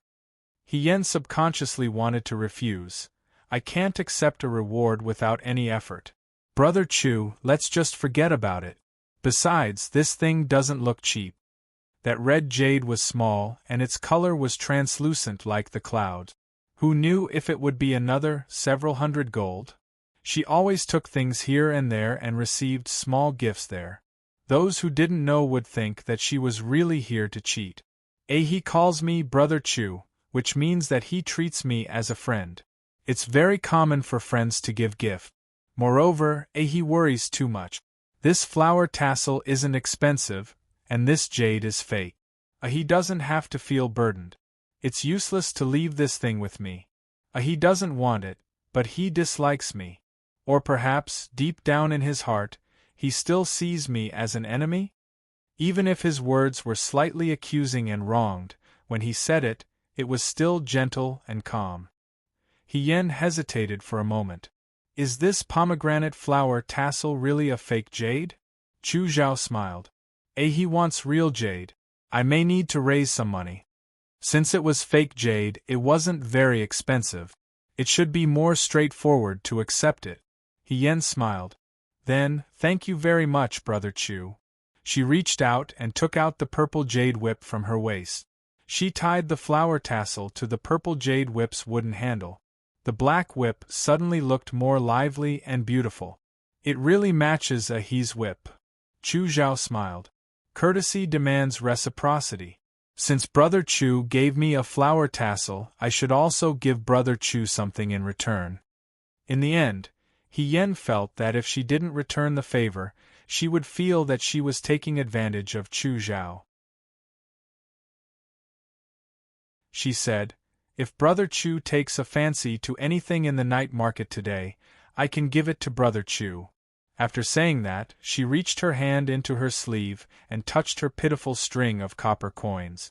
She added weakly, however, "I left in a hurry, so I didn't bring too much money. Brother Chu, you can choose what you want." After all, she didn't bring Lin Shuanghe with her today. She couldn't just buy whatever she wanted. Chu Zhao couldn't help but smile. He looked at her and said, "Okay." Hien followed him.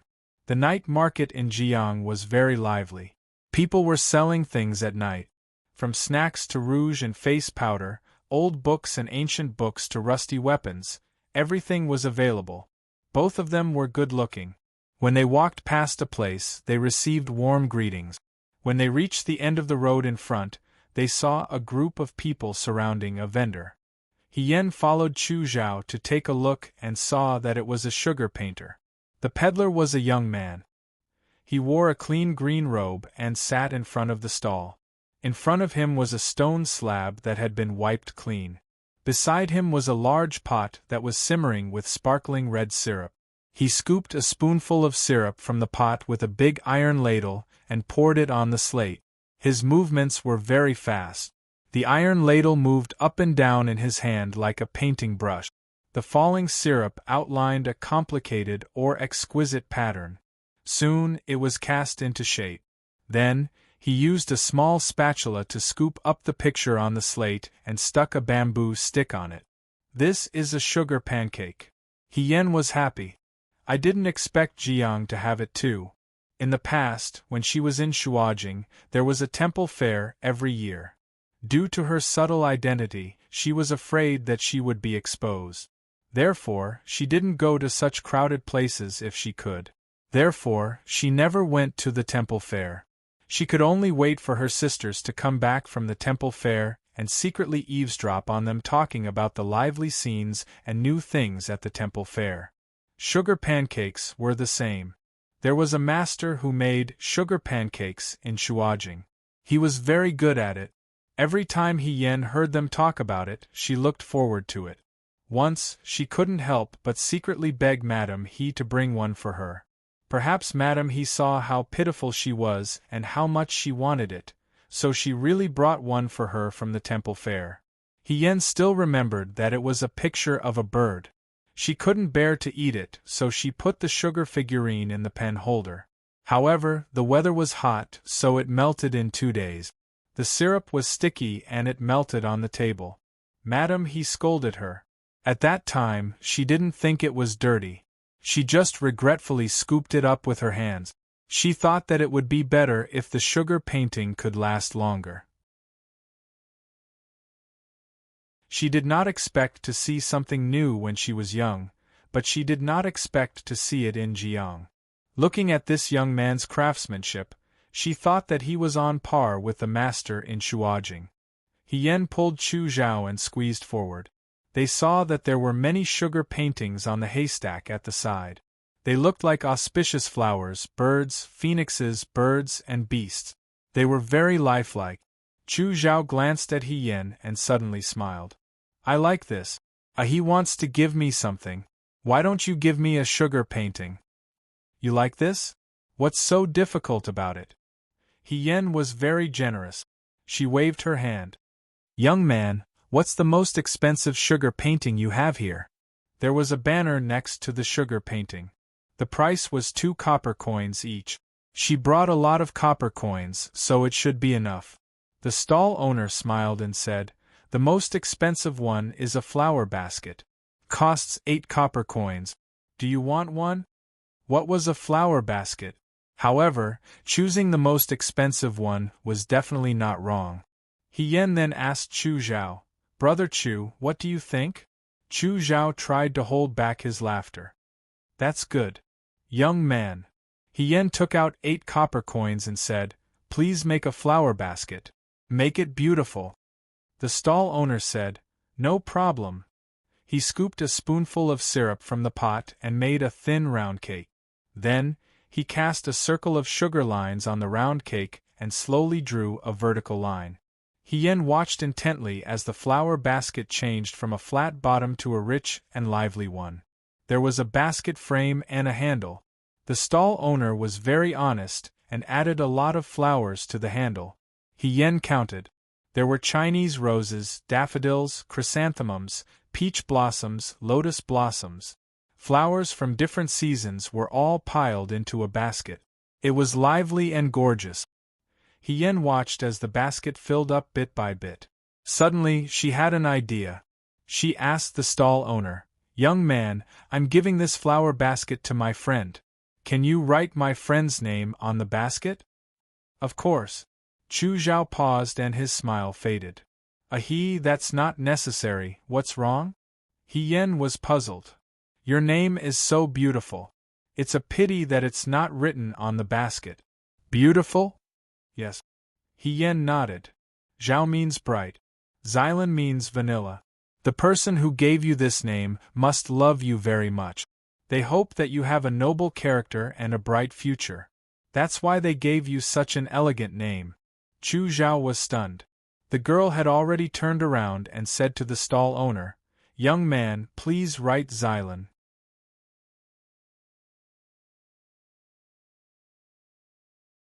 Chapter 148.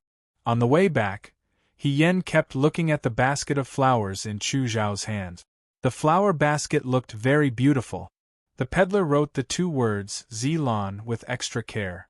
His words were elegant and refined, and when placed together with the various fragrances in the basket, they really brought out the best in each other.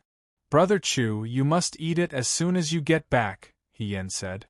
"Otherwise, with the weather in Jiang, it will melt very quickly."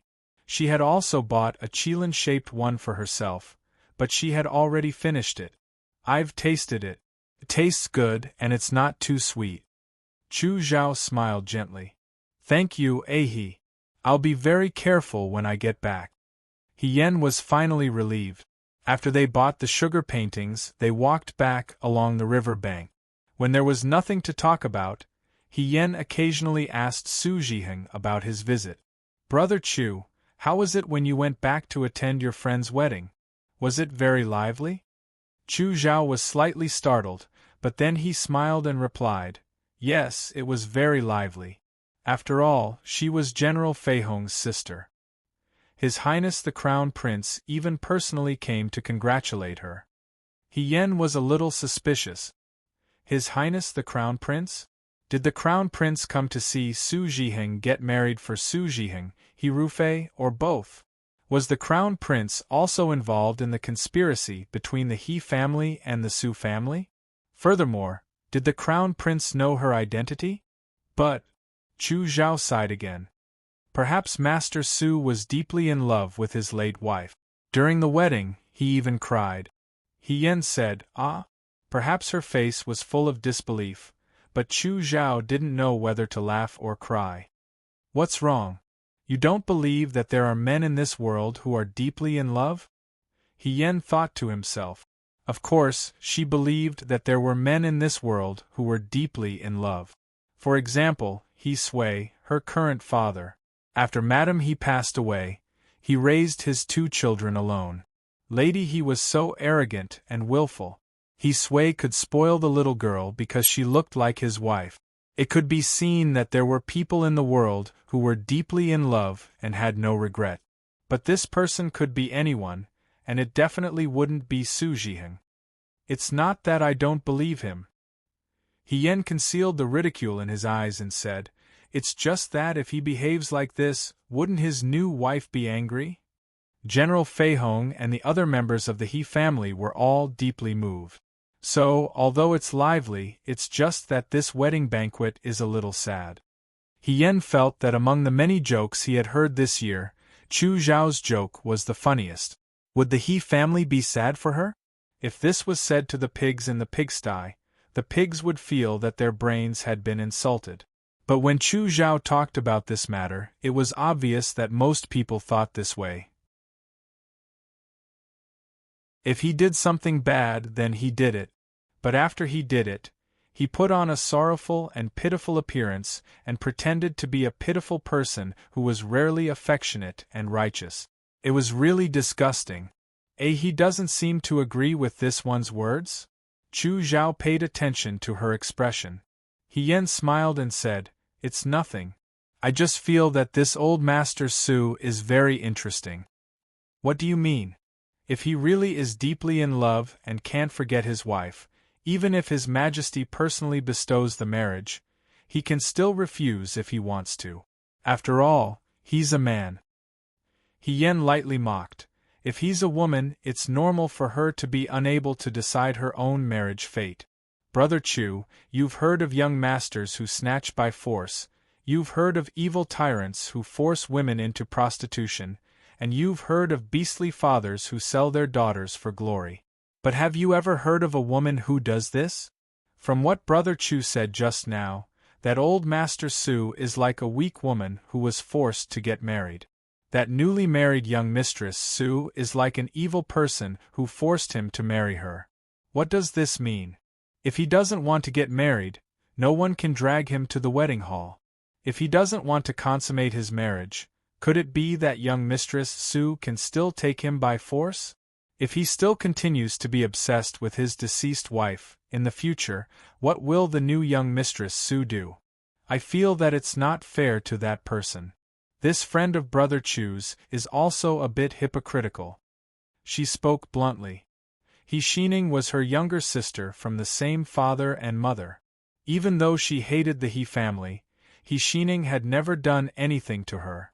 He Yen couldn't love her, nor could he hate her. He could only treat her as a stranger. Any sane person who heard this would only think that Su Zhiheng was the one who was in the wrong. It wasn't enough to destroy one member of the He family. Now, he had to send in another victim. How cold-blooded and ridiculous! Chu Zhao was stunned for a moment. Then, he suddenly smiled and stopped walking. He cupped his hands and said to He Yen, "Is this one narrow-minded? Or is it that Brother He, as a woman, can stand in a woman's shoes and empathize?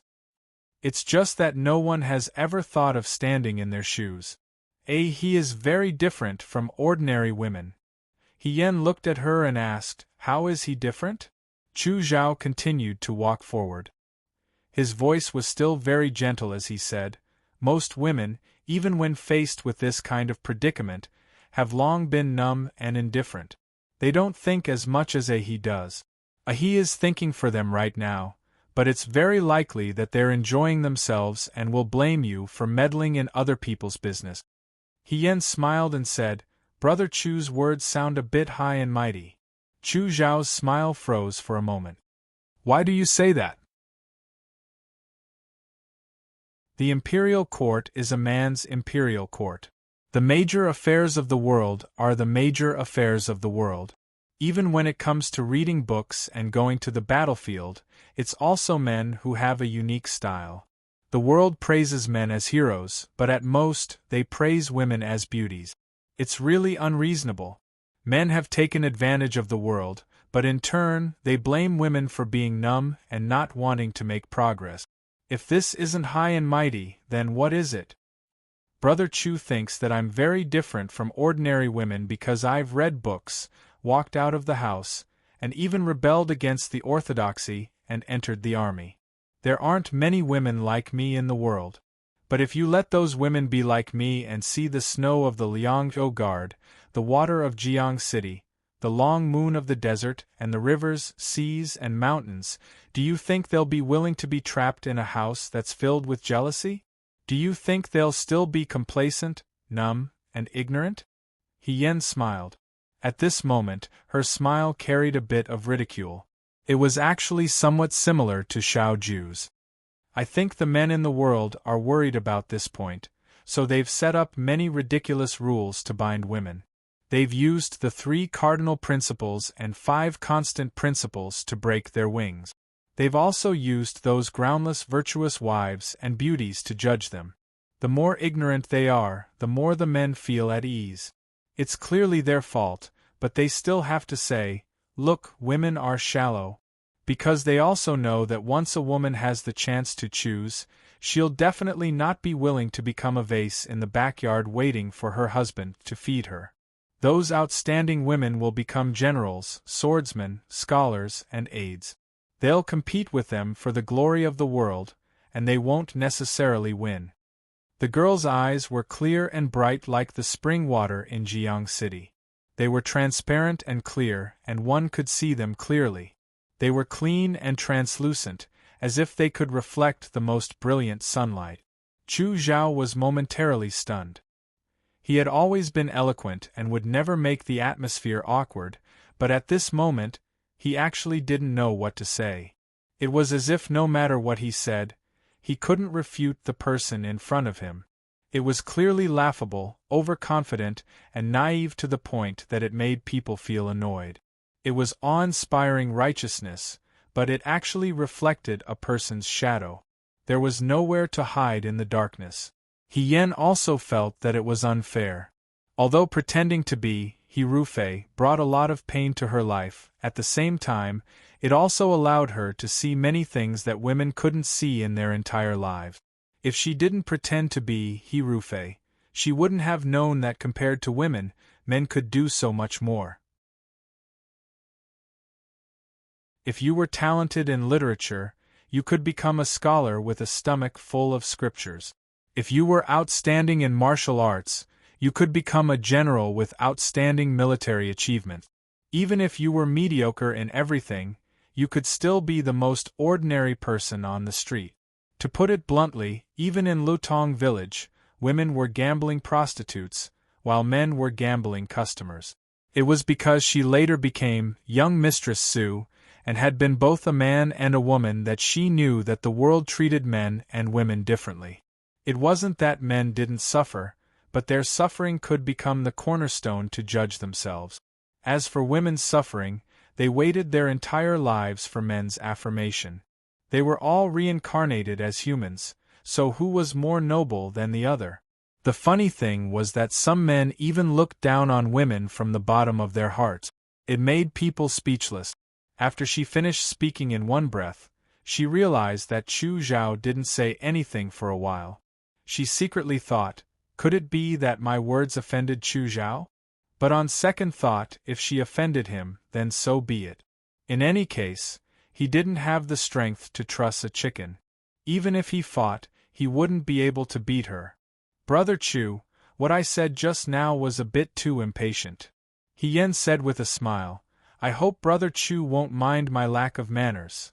I won't. Chu Zhao looked at her with a strange look in his eyes. A He's heart is admirable. Chu Zhao is ashamed of his inferiority. In the future, I won't say such nonsense like today. A He's words, I will always keep them in my heart. Chu Zhao was really a gentleman. Just now, she had said a lot of things, but he was still very gentle like a spring breeze. He Yen smiled, then let's go quickly. Chu Zhao nodded and smiled in response. The two of them continued to walk on the road back to Chui Manor. He Yen lowered his head and secretly sighed in his heart. Chu Zhao and Xiao Ju were ultimately different. When dealing with women, they both thought that women were weak and couldn't protect themselves.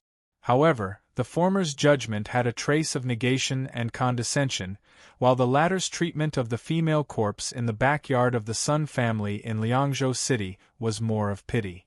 As a general, he should be magnanimous, upright, calm, and brave. But more importantly, he should have a heart of pity for the weak. When He Yen and Chu Zhao came back, it was already very late. Chu Zhao's courtyard was a bit further away than He Yan's courtyard. When they reached the door, Chu Zhao said, he should also rest early today. Brother Chu, remember to eat it early. He Yen was still thinking about his candy basket painting, so he reminded him. He looked at the flower basket in his hand, shook his head, and smiled. Definitely. He Yen watched him leave, then turned around and wanted to go back to the room. When she looked back, she saw a person standing in the small pavilion under the long corridor, looking at her with a smile. His white clothes fluttered in the wind. It was Lu Buwang. Master hasn't rested yet? He Yen walked over and asked. She rarely saw Lu Buwang these days at night. I came out to get some fresh air. Lu Buwang looked at her. Did you go to buy candy paintings? He Yen nodded. Fourth young Master Chu helped me hide my identity. After thinking about it, I still gave him something. I was kind to him, so he couldn't go around telling others my secret. Candy paintings in Jiang City are quite cheap. I gave him the most expensive one. It's at least 10 copper coins in Shuajing City, but only 8 copper coins here. It's cheap and good. Lu Buwang smiled and looked at her. You're much more lively now than before. He Yen was stunned. When she met Lu Buwang in her previous life, it was the most difficult time. She had just escaped from the peaceful days in Shuajing City and came to the cruel and bloody military camp. She had many secrets, so she was always a little cautious. Even though she occasionally showed her unbridled side when she was with Lu Buwang on the mountain, most of the time, she tried not to cause trouble for others. Now that she thought about it, it seemed that since she became Lady He, she had unconsciously let go of herself a lot. For example, going out to buy candy paintings with Chu Zhao today was absolutely impossible in the past. Was it because she was a woman now, or was it because she could do whatever she wanted without the restrictions of the He family? And she didn't have to worry about the secret under the mask being seen by others? Isn't it good to be like this now? He Yen said with a smile. It doesn't have to be steady. Lu Buwang said, it's good to be like this. When he said this, he looked a little disappointed. No one knew what he was thinking. He Yen wanted to ask, but when she saw Lu Buwang's indifferent gaze, she swallowed the words back. Lu Buwang seemed a little sad. The moon in spring was not as bright as the one in autumn. It was hazy and cute. Lu Buwang's gaze fell on the corners of his little disciple's mouth, but another figure appeared in his mind. Mu Hongjin. Back then, Mu Hongjin was also like this. Her eyes were clean and bright, and occasionally there was a trace of wisdom in them. Her red dress was also delicate, and there were always some flowers and birds embroidered on the corners of her dress, which was exquisite and beautiful. The young girl always had 2 long braids with silver bells under them. When she walked, the bells would make a pleasant tinkling sound. Sometimes, before he got close, he would hear the sound of the bells and know that she had come. At that time, he had such a tail following him every day, which was really annoying. He had said many times that he hoped the 2 of them would part ways. Every time, Mu Hongjin would pout and immediately cry. No matter how hard Lu Buwang's heart was, he was not good at dealing with a girl's tears. So every time, she easily resolved it. In the end, he had tacitly agreed that this person was a sticky candy that he couldn't get rid of. He let her follow him and cause trouble for him. Mu Hongjin knew how to enjoy life. She had brought a lot of money, but in less than half a month, she squandered it all. At that time, Lu Buwang didn't know that Mu Hongjin was the beloved daughter of King Mengji, and he only despised her extravagant and lascivious life. She didn't care what Lu Buwang thought of her. She had so much money, and she insisted that he enjoy it with her. Half a month later, Mu Hongjin had spent all her money, so she had to eat with Lu Buwang. In the inn, they slept in the simplest kind, and the food was also very ordinary. Mu Hongjin didn't have money to buy the trinkets on the street. After half a day, she protested to Lu Buwang, "Young hero, can't we have a good meal?" No. Lu Buwang didn't have much money. The 7 disciples of Taoist Yunji went down the mountain to gain experience. Although it was said that they went down the mountain to gain experience, in fact, they were just experiencing the secular world. As for what they did in daily life, his senior fellow apprentices gave him some of the work they had received before. To put it bluntly, they took the money from others and had to eliminate disasters for others. It was just that their sect was not allowed to do evil or curry favor for personal gain.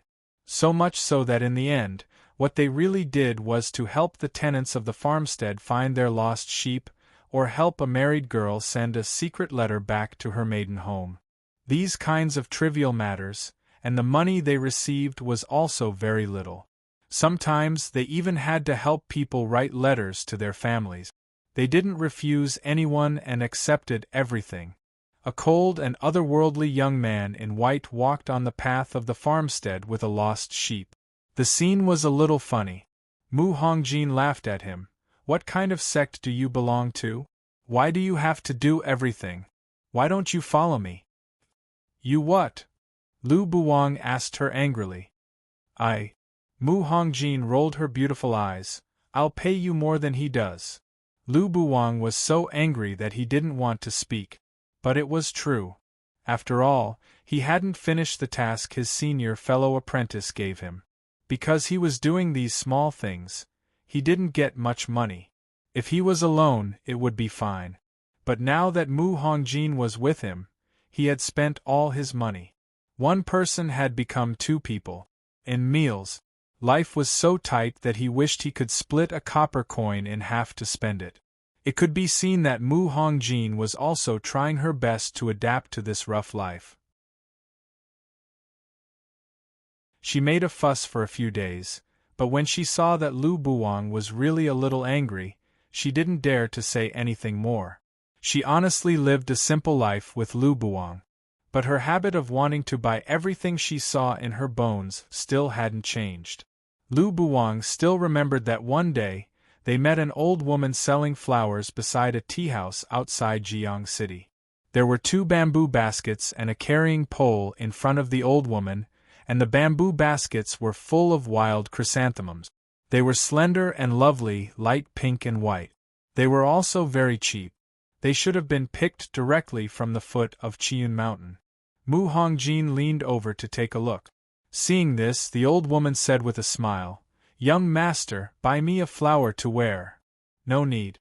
Okay. The two of them spoke at the same time. Lu Buwang gave Mu Hongjin a warning look, and Mu Hongjin pursed her lips aggrievedly. The old woman smiled, picked a flower from the bamboo basket and gave it to Mu Hongjin. "You're pretty, so this flower is for you.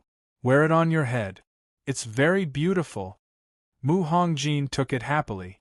She said sweetly with a smile, "Thank you, Granny." In this case, Lu Buwang couldn't just leave, so he took out a copper coin from his sleeve and handed it to the old woman. No. The old woman looked at him with a smile. "The little girl is cute. I like her. Young master, just treat her better in the future." Lu Buwang turned his head. Mu Hongjin got the flower and put it on her ear happily. She asked Lu Buwang, "Is it beautiful?" Lu Buwang said uncomfortably, "It has nothing to do with me." Mu Hongjin glared at him, squatted down, and looked at the jewelry and cosmetics in the carrying pole. After a while, she picked up a silver bracelet and exclaimed, "This is beautiful." It was a very simple silver bracelet. It seemed to have been roughly polished by someone, and even the edges were not very smooth. On the edge of the bracelet, a circle of lifelike wild chrysanthemums was carved, so it looked fresh and lovely. "This is so beautiful," Mu Hongjin praised. "This is called a happy bracelet. It was carved by my husband and me together." The old woman said with a smile, "Give one to your sweetheart and wear it for the rest of your life. Young master, why don't you buy one for me? It will last forever." "Did you hear that, young hero Lu?" Mu Hongjin begged. "Quickly give me one." Lu Buwang looked at her coldly, took the silver bracelet from her hand, and put it back into the carrying pole. Then, he said coldly to the old woman, "She's not my sweetheart." A trace of disappointment flashed through Mu Hongjin's eyes. In the end, she didn't take the silver bracelet again and muttered, "How do you know that I'm not your sweetheart? How do you know?" "Yes, how do I know?" The young man was proud and didn't understand that the joy of youth came quietly. By the time he understood, it had already become a calamity, and there was no way to avoid it. Later, many years had passed. Lu Buwang often thought that if he had bought the silver bracelet in front of Mu Hongjin and put it on her hand that day, they wouldn't have come to that point. As the old woman said, they wouldn't have been separated for the rest of their lives. It was ridiculous that he also believed that strange forces and gods were predestined. The moonlight sprinkled on the ground, forming a layer of white frost. The bell in his memory gradually faded away, and only the wind in Jiang City that had been separated for many years fell in his ears. It was lonely and a little cold in his heart. "Do you like Xiaoju?" The unexpected voice interrupted He Yan's contemplation. He Yan turned his head in surprise. Lu Buwang retracted his gaze and looked at her with a knowing smile. He repeated again, He, do you like Xiaoju?" "No," He Yan subconsciously retorted. After a while, she asked again, "Master, why do you say that? Haven't you noticed?" Lu Buwang said lightly, "When you're around him, you're very relaxed.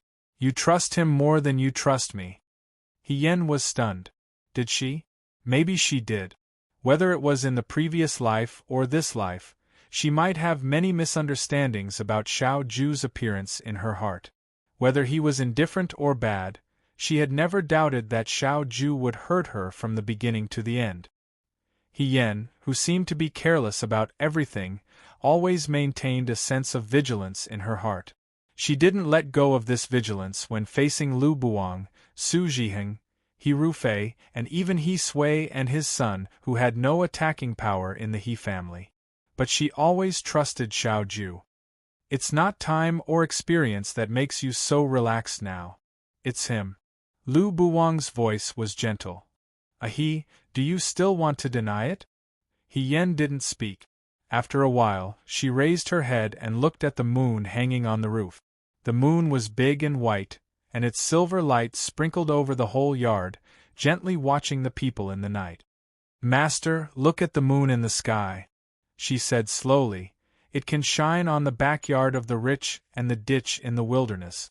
But you can't catch it, right?" "I can't catch the moon, nor can I make the moon come for me, so I can just stand here and look at it from afar."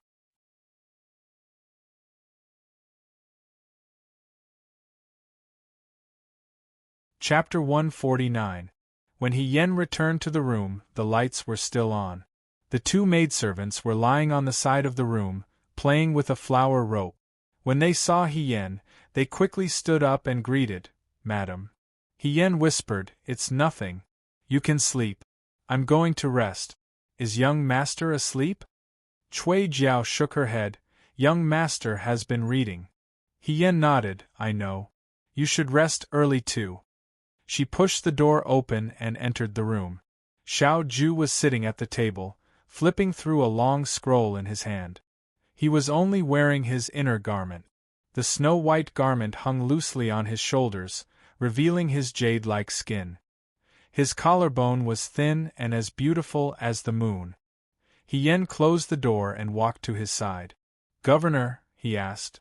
Xiao Ju only raised her eyes and glanced at her indifferently without saying a word.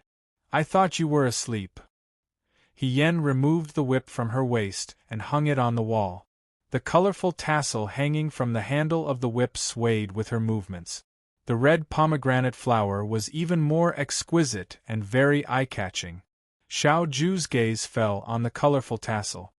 He Yan saw that Xiao Ju was looking at it, so she took off the whip and handed it to him. "What do you think? Commander, does it look good? This is a gift from 4th young Master Chu. Chu Xilan is so generous." Xiao Ju narrowed her eyes and said calmly, "It's such an expensive gift. He doesn't think it's a waste to give it to you." "Expensive?" He Yan asked curiously. 4th young Master Chu said that this pomegranate flower is fake jade and isn't worth much. I accepted it because he said so." He raised his eyebrows and said mockingly, "He's very considerate." "Is it really that expensive?" Yen was a little uneasy. "Then I'll return it to him tomorrow. If there were any unclean things in the future, such as money, it was better to be clear about it." Xiao Ju said, "Just accept it. Don't you like him very much?" Yen was shocked. "Do I like him? Why didn't she know? I didn't want to meddle in your business, but I still have to remind you." The young man's eyebrows were unbelievably handsome under the light. His eyes were dark and deep, with a hint of inexplicable coldness. "Chu Xilan is Su Jingfu's son-in-law. If you don't want to die, stay away from him." Su Pingting was the apple of Su Jingfu's eye. She seemed to like Chu Xilan. Lin Shuanghe had told her about it before. But what did it have to do with her? Not to mention whether she liked Chu Zhao or not, Chu Zhao was such a refined and polite person. He would definitely not like a woman who sat cross-legged on the bed and practiced boxing. Xiao Ju was worried for nothing. "Commander-in-Chief, I think you're too anxious about fourth young Master Chu. You're even prejudiced against me." She squeezed to Xiao Ju's side and bent down to look at the scroll in Xiao Ju's hand. "It's so late." "What are you looking at?" Xiao Ju ignored her. Yen stood behind him and craned his neck to look. After a while, he said, "It's a military defense map. What do you think? Do you see any problems?" "The way you speak," Xiao Ju said calmly, "makes it sound like you're the commander-in-chief."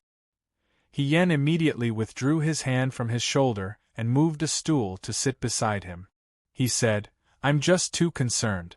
The Yudo will soon know that Princess Mengji has been evacuating the citizens of Jiang City these past few days. Once the Yudo receive the news, they will soon mobilize their troops." Yen had a headache. But there are too few soldiers in Jiang City. Since the Yudo dared to attack the city, they must have brought no less than 100,000 soldiers. 20,000 against 100,000. These 20,000 soldiers were the city gate guards who had not fought in many years. No matter how one looked at it, the situation was not very comforting. "Weren't you a female general in your previous life?" Xiao Ju leaned back in his chair and twitched the corner of his mouth. "Tell me what to do." Yen was stunned. What was this? He was obviously telling the truth, but it was treated as a lie. In the military defense map, they came from the water. Yen said, "Since that's the case, we can only attack with water." After saying this, she carefully raised her eyes to look at Xiao Ju's expression. The young man's expression was as calm as ever. The wine sword hanging on the wall was sparkling like snow and was as cold as ice. Strangely enough, she and Xiao Ju had a life-and-death experience in the water. When it came to water, there was always a shadow in their hearts. The other was that their first battle was a water battle. To him, attacking with water was not a good memory. However, they were in Jiang City. No matter what, they could not avoid such a battle. Yen suspected that she and Xiao Ju were fire spirits in their previous life. They had such an ill-fated relationship with water. "Tomorrow morning, I will go to the martial arts field to train the soldiers." Xiao Ju said, "You should go too." "Me?" Yen hesitated. "I really want to go, but won't Princess Mengji be unhappy?" In name, Xiao Ju was Dewey's right military commander. No one could train soldiers better than him. However, Yen was only Xiao Ju's subordinate. "Don't worry about her," Xiao Ju said. "You should go with me." It was late at night. A man sat in front of the long table in the room and quietly looked at the basket of flowers on the table. The sugar paintings were red and sparkling under the warm light of the oil lamp. The flowers in the basket were dense and luxuriant. In front of the basket there were 2 words written, Xilan. Upright and beautiful. A smiling voice seemed to ring in his ears. Zhao means light, while Xilan means vanilla. The person who gave you this name must have loved you very much and hoped that you would have a bright future. That's why they gave you such an elegant name. The person who gave him this name must have loved him very much? Chu Zhao never thought so. His mother was called Yi Runmei. She was the daughter of a small official in Qin County. She was as beautiful as a fairy. His memory was the same. She was a woman with impeccable features. She was beautiful, charming, and pitiful. In her delicate posture, there was a hint of innocence and nobility. He would never forget such a beauty even if he saw her once. Many men in Qin County wished to marry Yi Runmei, but Yi Runmei had taken a fancy to the equally handsome Shi Jinbo, Chu Linfeng, who came to Qin County to work. Even in Shuajing, Chu Linfeng was a rare handsome man. In addition, he was generous with his money and had been in the midst of women for so many years. He knew very well how to please people. Not long after, Yi Runmei secretly fell in love with this romantic and considerate young Master Chu. Not only did she fall in love with him, but she also spent a good night with him. However, in only 3 months, Chu Linfeng had to leave Qin County and return to Shuajing.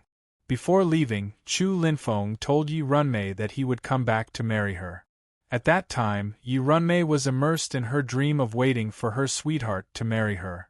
She didn't realize that other than knowing Chu Linfeng's name and where he lived in Shuajing, she knew nothing about him. After Chu Linfeng left, there was no more news about him. Not long after he left, Yi Runmei found out that she was pregnant. She was anxious and scared. She didn't dare to tell anyone. However, her belly grew bigger day by day. In the end, she couldn't hide it. Master Yi was furious. He asked Yi Runmei who the father of the child was. Yi Runmei didn't even know the father's true identity. How could she say it clearly? She could only cry nonstop. In the end, Master Yi had no choice but to call a doctor. He planned to abort the child in Yi Runmei's belly. After a year and a half, he would send Yi Runmei to get married. This matter would rot in her belly forever. Yi Runmei knew her father's plan and ran away that night. She didn't want to abort the child. She didn't know if it was because she missed Chu Linfeng or because of other reasons. Anyway, she ran away. Yi Runmei decided to go to Shuajing to find Chu Linfeng. She was a pregnant woman. How could she walk so far? However, because of her beauty, she met a merchant along the way. He took the initiative to help her and agreed to take her to Shuajing. Before they reached Shuajing, Yi Runmei gave birth. Chu Zhao was born at this time. After Chu Zhao was born, Yi Runmei's miserable days had just begun. The merchant wasn't a kind person. He liked Yi Runmei's beauty and wanted her to be his concubine. Yi Runmei refused and scratched the merchant. In anger, the merchant sold Yi Runmei to a brothel for 10 taels of silver. Chu Zhao was also sold. The brothel mother thought that since Yi Runmei was so beautiful, her son wouldn't be bad either. If he was good-looking in the future, she might be able to earn another sum of money. If he wasn't good-looking, it wouldn't be a loss to be a servant. Yi Runmei and Chu Zhao lived together in the brothel. The pampered and spoiled young miss didn't know the evils of the world. In the brothel, she saw all kinds of ugly and evil people. It was as if they wanted to take back everything she had in the past. Yi Runmei's life was worse than death. The long-term torture changed her temperament. She became irritable and irritable. She didn't dare to be rash in front of her clients, but she vented her anger in front of Chu Zhao. She often beat Chu Zhao. If it wasn't for the protection of the other girls in the brothel, Chu Zhao felt that he wouldn't have lived to see Chu Linfeng. Chu Zhao didn't understand what Yi Runmei's feelings for him were. If she didn't love him, then she left home alone to protect the flesh and blood in her belly. She suffered a lot, but she didn't give up on him. If she loved him, then why did she say those heart-wrenching words to him? Her eyes were full of hatred. She always hit him with the bamboo pole and said, "I hate you. If it wasn't for you, my life wouldn't be like this. Why did you appear? Why don't you die?" After the vicious curses, she looked at the scars on Chu Zhao's body and hugged him. She cried, "I'm sorry. I'm sorry. Ah Zhao, Xilan, don't blame me. I feel sorry for you. He was at a loss when he was young. He didn't know whether he loved or not. He just looked at the crying woman and felt a trace of disgust. He hoped that these days would end soon. He hoped that he could grow up quickly and escape from this dirty and hopeless place. Yurunmei wasn't the only one with such thoughts. She was also looking for an opportunity. She never gave up on finding Chu Linfeng. She cursed Chu Linfeng's heartlessness and was full of hope for him. She always looked at Chu Zhao as if she was looking at all the hope. Maybe she left Chu Zhao in the past so that one day when she saw Chu Linfeng again, she could stand in front of him and tell him, "This is your son." Then she would tell him all the hardships and sufferings in the past few years. Chu Linfeng would feel sorry for her and marry her as he said to her in the past. He would make up for what he owed her and her son all these years. Yurunmei thought so she always took the initiative to entertain every guest from Shuajing. She was born beautiful and easily became the top beauty in the brothel. Although she wasn't in Shuajing, there were always people from Shuajing who came and went. One day, she actually met someone who knew Chu Linfeng. That person was Chu Linfeng's friend. At first, when he heard Yurunmei talk about the sad past, he just thought it was fun and occasionally comforted her to satisfy his kindness as a savior. But when he heard that the person was called Chu Linfeng, was handsome, and was from Shuajing, his face gradually changed. Those who knew Chu Linfeng knew that he was a womanizer and was especially lecherous. It wasn't impossible for him to hook up with a woman from a small family when he was outside. But this matter wasn't done properly. In any case, she told the truth and let him give up. She didn't leave him in the same place and wait for so many years. Instead, it became an ill-fated relationship. My poor child. I don't know if he will have the chance to see his father in this life. Yurunmei covered her face and cried. You have a child? The friend was shocked and asked, Can I see him? Yurunmei let Chu Zhao out. Chu Zhao's nose and mouth were like Yurunmei's, but his eyebrows and eyes were the same as Chu Linfeng's. They were gentle and affectionate. When he looked at people, he always seemed to have a gentle smile. If this face said that he was Chu Linfeng's son, no one would doubt it. The friend got up, said a few perfunctory words, and hurried out. Yurunmei was very disappointed.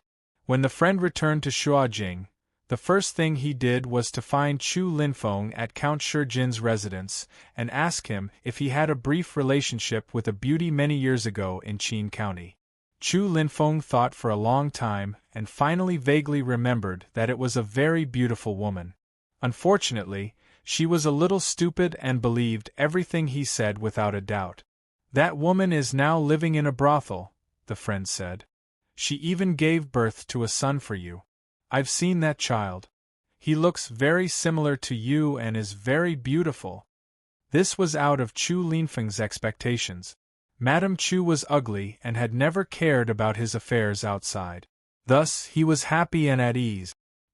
He brought 19 concubines into the residence, all of whom were outstanding beauties.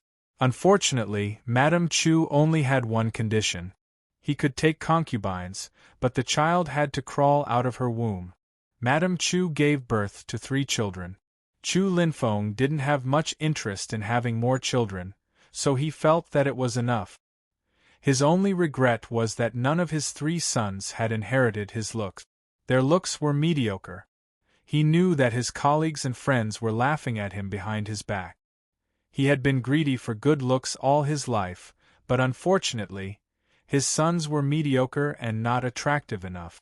But now, someone had come to tell him that he actually had a son who was lost outside. Moreover, the son was very outstanding and looked very similar to him. To him, this was a good thing that fell from the sky. For a moment, he really wanted this child to acknowledge his ancestors. This way, if others said that he couldn't give birth to a good-looking son, he could ruthlessly slap them in the face. However, Chu Linfeng had been respectful to his wife for many years. Although Madame Chu looked dignified, she wasn't someone to be trifled with. Otherwise, the concubines in the Chu residence wouldn't have no sons. Chu Linfeng had no choice but to beg the old madam, his mother. Although Madame Chu didn't care much about a concubine's son, he was still the blood of the Chu family. It wasn't good for him to be wandering outside, especially in a brothel. Thus, she personally went to find Madame Chu. Madame Chu and the old madam talked for 2 hours. When they left the residence, Madame Chu personally ordered people to go to the brothel in Danzhou to bring the concubine's son back. However, that concubine's son didn't mention Yi Runmei. Although Shi Jinbo wasn't the most powerful person in the capital, he was still a high-ranking official. To the people of Danzhou, he was even more unreachable. When the letter flew from the capital to Danzhou, Yi Runmei almost couldn't believe her eyes. She knew that Chu Linfeng wasn't an ordinary person. He was so generous, and his charm was especially different from the men in Qin County. His family background wasn't bad. However, she didn't expect him to be the current Shi Jinbo. He was someone she didn't even dare to think about in her life. It was as if she had endured and planned for this moment for many years and finally reaped the sweet fruit. She hugged Chu Zhao and cried with joy. "Xylan, your father is here to pick us up. We can go home now." Chu Zhao quietly allowed the woman's emotional tears to fall on his neck. His young face was indifferent to his age. Go home? Who could be sure that this was just jumping from one fire pit to another? After all these years in the brothel, the men he saw were all greedy and evil, and the women were all stupid and weak. There was no difference. However, Yi Runmei didn't think so. She spent all her savings to buy many beautiful clothes and jewelry. She dressed Chu Zhao like a young master from a rich family and dressed herself like a charming flower. She looked at the woman in the mirror. She was still beautiful, but her skin wasn't as smooth as when she was young. There was no more innocence in her eyes, no more coquettish. She cried. Spring was as beautiful as before, but the beauty was past her prime. And the man who promised to marry her hadn't come yet. Yi Runmei thought that since Chu Linfeng was Shi Jinbo, he definitely wouldn't marry her, but it would be good to make her a concubine. Her son was also Shi Jinbo's son. She had been living a hard life in the brothel all these years. Being a concubine of an official was more noble than being a prostitute here. She wanted to dress herself up beautifully. When she saw Chu Linfeng, she wanted to tell him how much she suffered for him all these years. She wanted to tell him how much she loved him. Yi Runmei thought that she was clever. Any man in the world would feel proud when he heard that a beauty was infatuated with him. And this pride would make him feel more tender and doting on the beauty, so as to show his heroic feelings. She wouldn't let go of this opportunity. She wanted to regain Chu Linfeng's favor. Even if she was only a concubine, she wanted to be the one who attracted him the most. However, Yi Runmei didn't expect that Chu Linfeng didn't come. It was 2 women and a group of servants who came. They looked at Yi Runmei condescendingly. They couldn't help but look at her with contempt. It was as if they would dirty their eyes if they looked at her more. The leading woman asked, "Where is young Master Chu?" Yi Runmei felt humiliated. She wanted to get angry, but in the end she put on a humble smile. He's changing in the next room. She had told Chu Zhao in advance to put in the jade hairpin to make her look elegant and cute. Good. The woman lowered her eyes and smiled insincerely. Yi Runmei felt uneasy. She asked, "What do you want to do?" One woman came over and pulled her hand back. Another servant covered her mouth with a handkerchief. Yi Runmei's eyes widened. She realized what they were going to do to her. She struggled with all her might and said angrily, "How dare you? How dare you? Aren't you afraid that Chu Linfeng will find out? Chu Linfeng will kill you." The woman looked at her coldly. Her smile was bone-chilling. "We don't dare to make such a big decision without the master's permission. Miss May." She called Yi Runmei by her name in the brothel. "Would our Count Shi Jinbo's mansion accept a prostitute who rides thousands of men in the brothel?" Do you want people to laugh at the master, or do you want people to laugh at your son? Yurunmei struggled with all her might, but her body was slender and weak. How could she be a match for the woman? She gradually lost her strength. Getting rid of the mother and keeping the son is already a gift to you. Yurunmei's legs gradually stopped moving. She fell straight to the ground with her eyes wide open. She had waited for her husband all her life. She was so happy that she thought she had made it, but she was waiting for death. Chu Zhao put in the hairpin and looked around in the mirror for a long time. Then, he walked to his mother's room. He wanted to knock on the door, but when he reached out his hand, he hesitated. He gently pushed the door a little to see what his father looked like. Then he saw two old women carrying Yurunmei as if they were carrying a dead pig. They hung a piece of white silk on the beam and covered Yurunmei's head with it. Yurunmei's face was facing the door. Her eyes met his.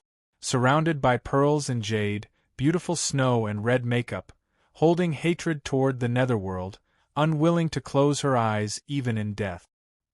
He staggered and covered his mouth to prevent himself from screaming. The people in the room were still talking. She is beautiful, but how can she be so stupid? She still wants to marry into the family? She didn't even think about it. Which rich family would accept a woman from a brothel as a concubine? After all, she came from a small family. She doesn't know what it means to get rid of the mother and keep the son.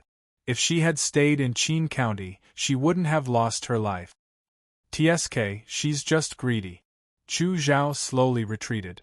When he was far enough away from the door, he suddenly ran. He didn't know which family he was in, but he closed the door tightly. He gritted his teeth and silently cried. A woman's voice seemed to fall into his ears. It had a rare gentleness. Beautiful clothes like a hero's, rotten clothes like a bright star. From now on, you will be called A Zhao. One day, our A Zhao will be like Almighty Yun, wearing beautiful clothes, looking beautiful and brilliant. As for the character, let's call you Xylan. Orchid is beautiful and fragrant. Mother, I used to love orchids the most. He innocently said, in the future, A Zhao will buy many, many orchids for mother. The woman's laughter gradually faded away. His eyes fell on the flower basket in front of him. The fire was slightly hot. Chu Zhao paused for a moment, then threw the flower basket on the table into the fire. The flame licked the basket. After a while, the syrup flowed everywhere, giving off a burnt sweetness. He walked away expressionlessly. You're tuning in to the Phoenix Nights YouTube channel. Don't forget to subscribe and join us on this journey to catch the most captivating stories.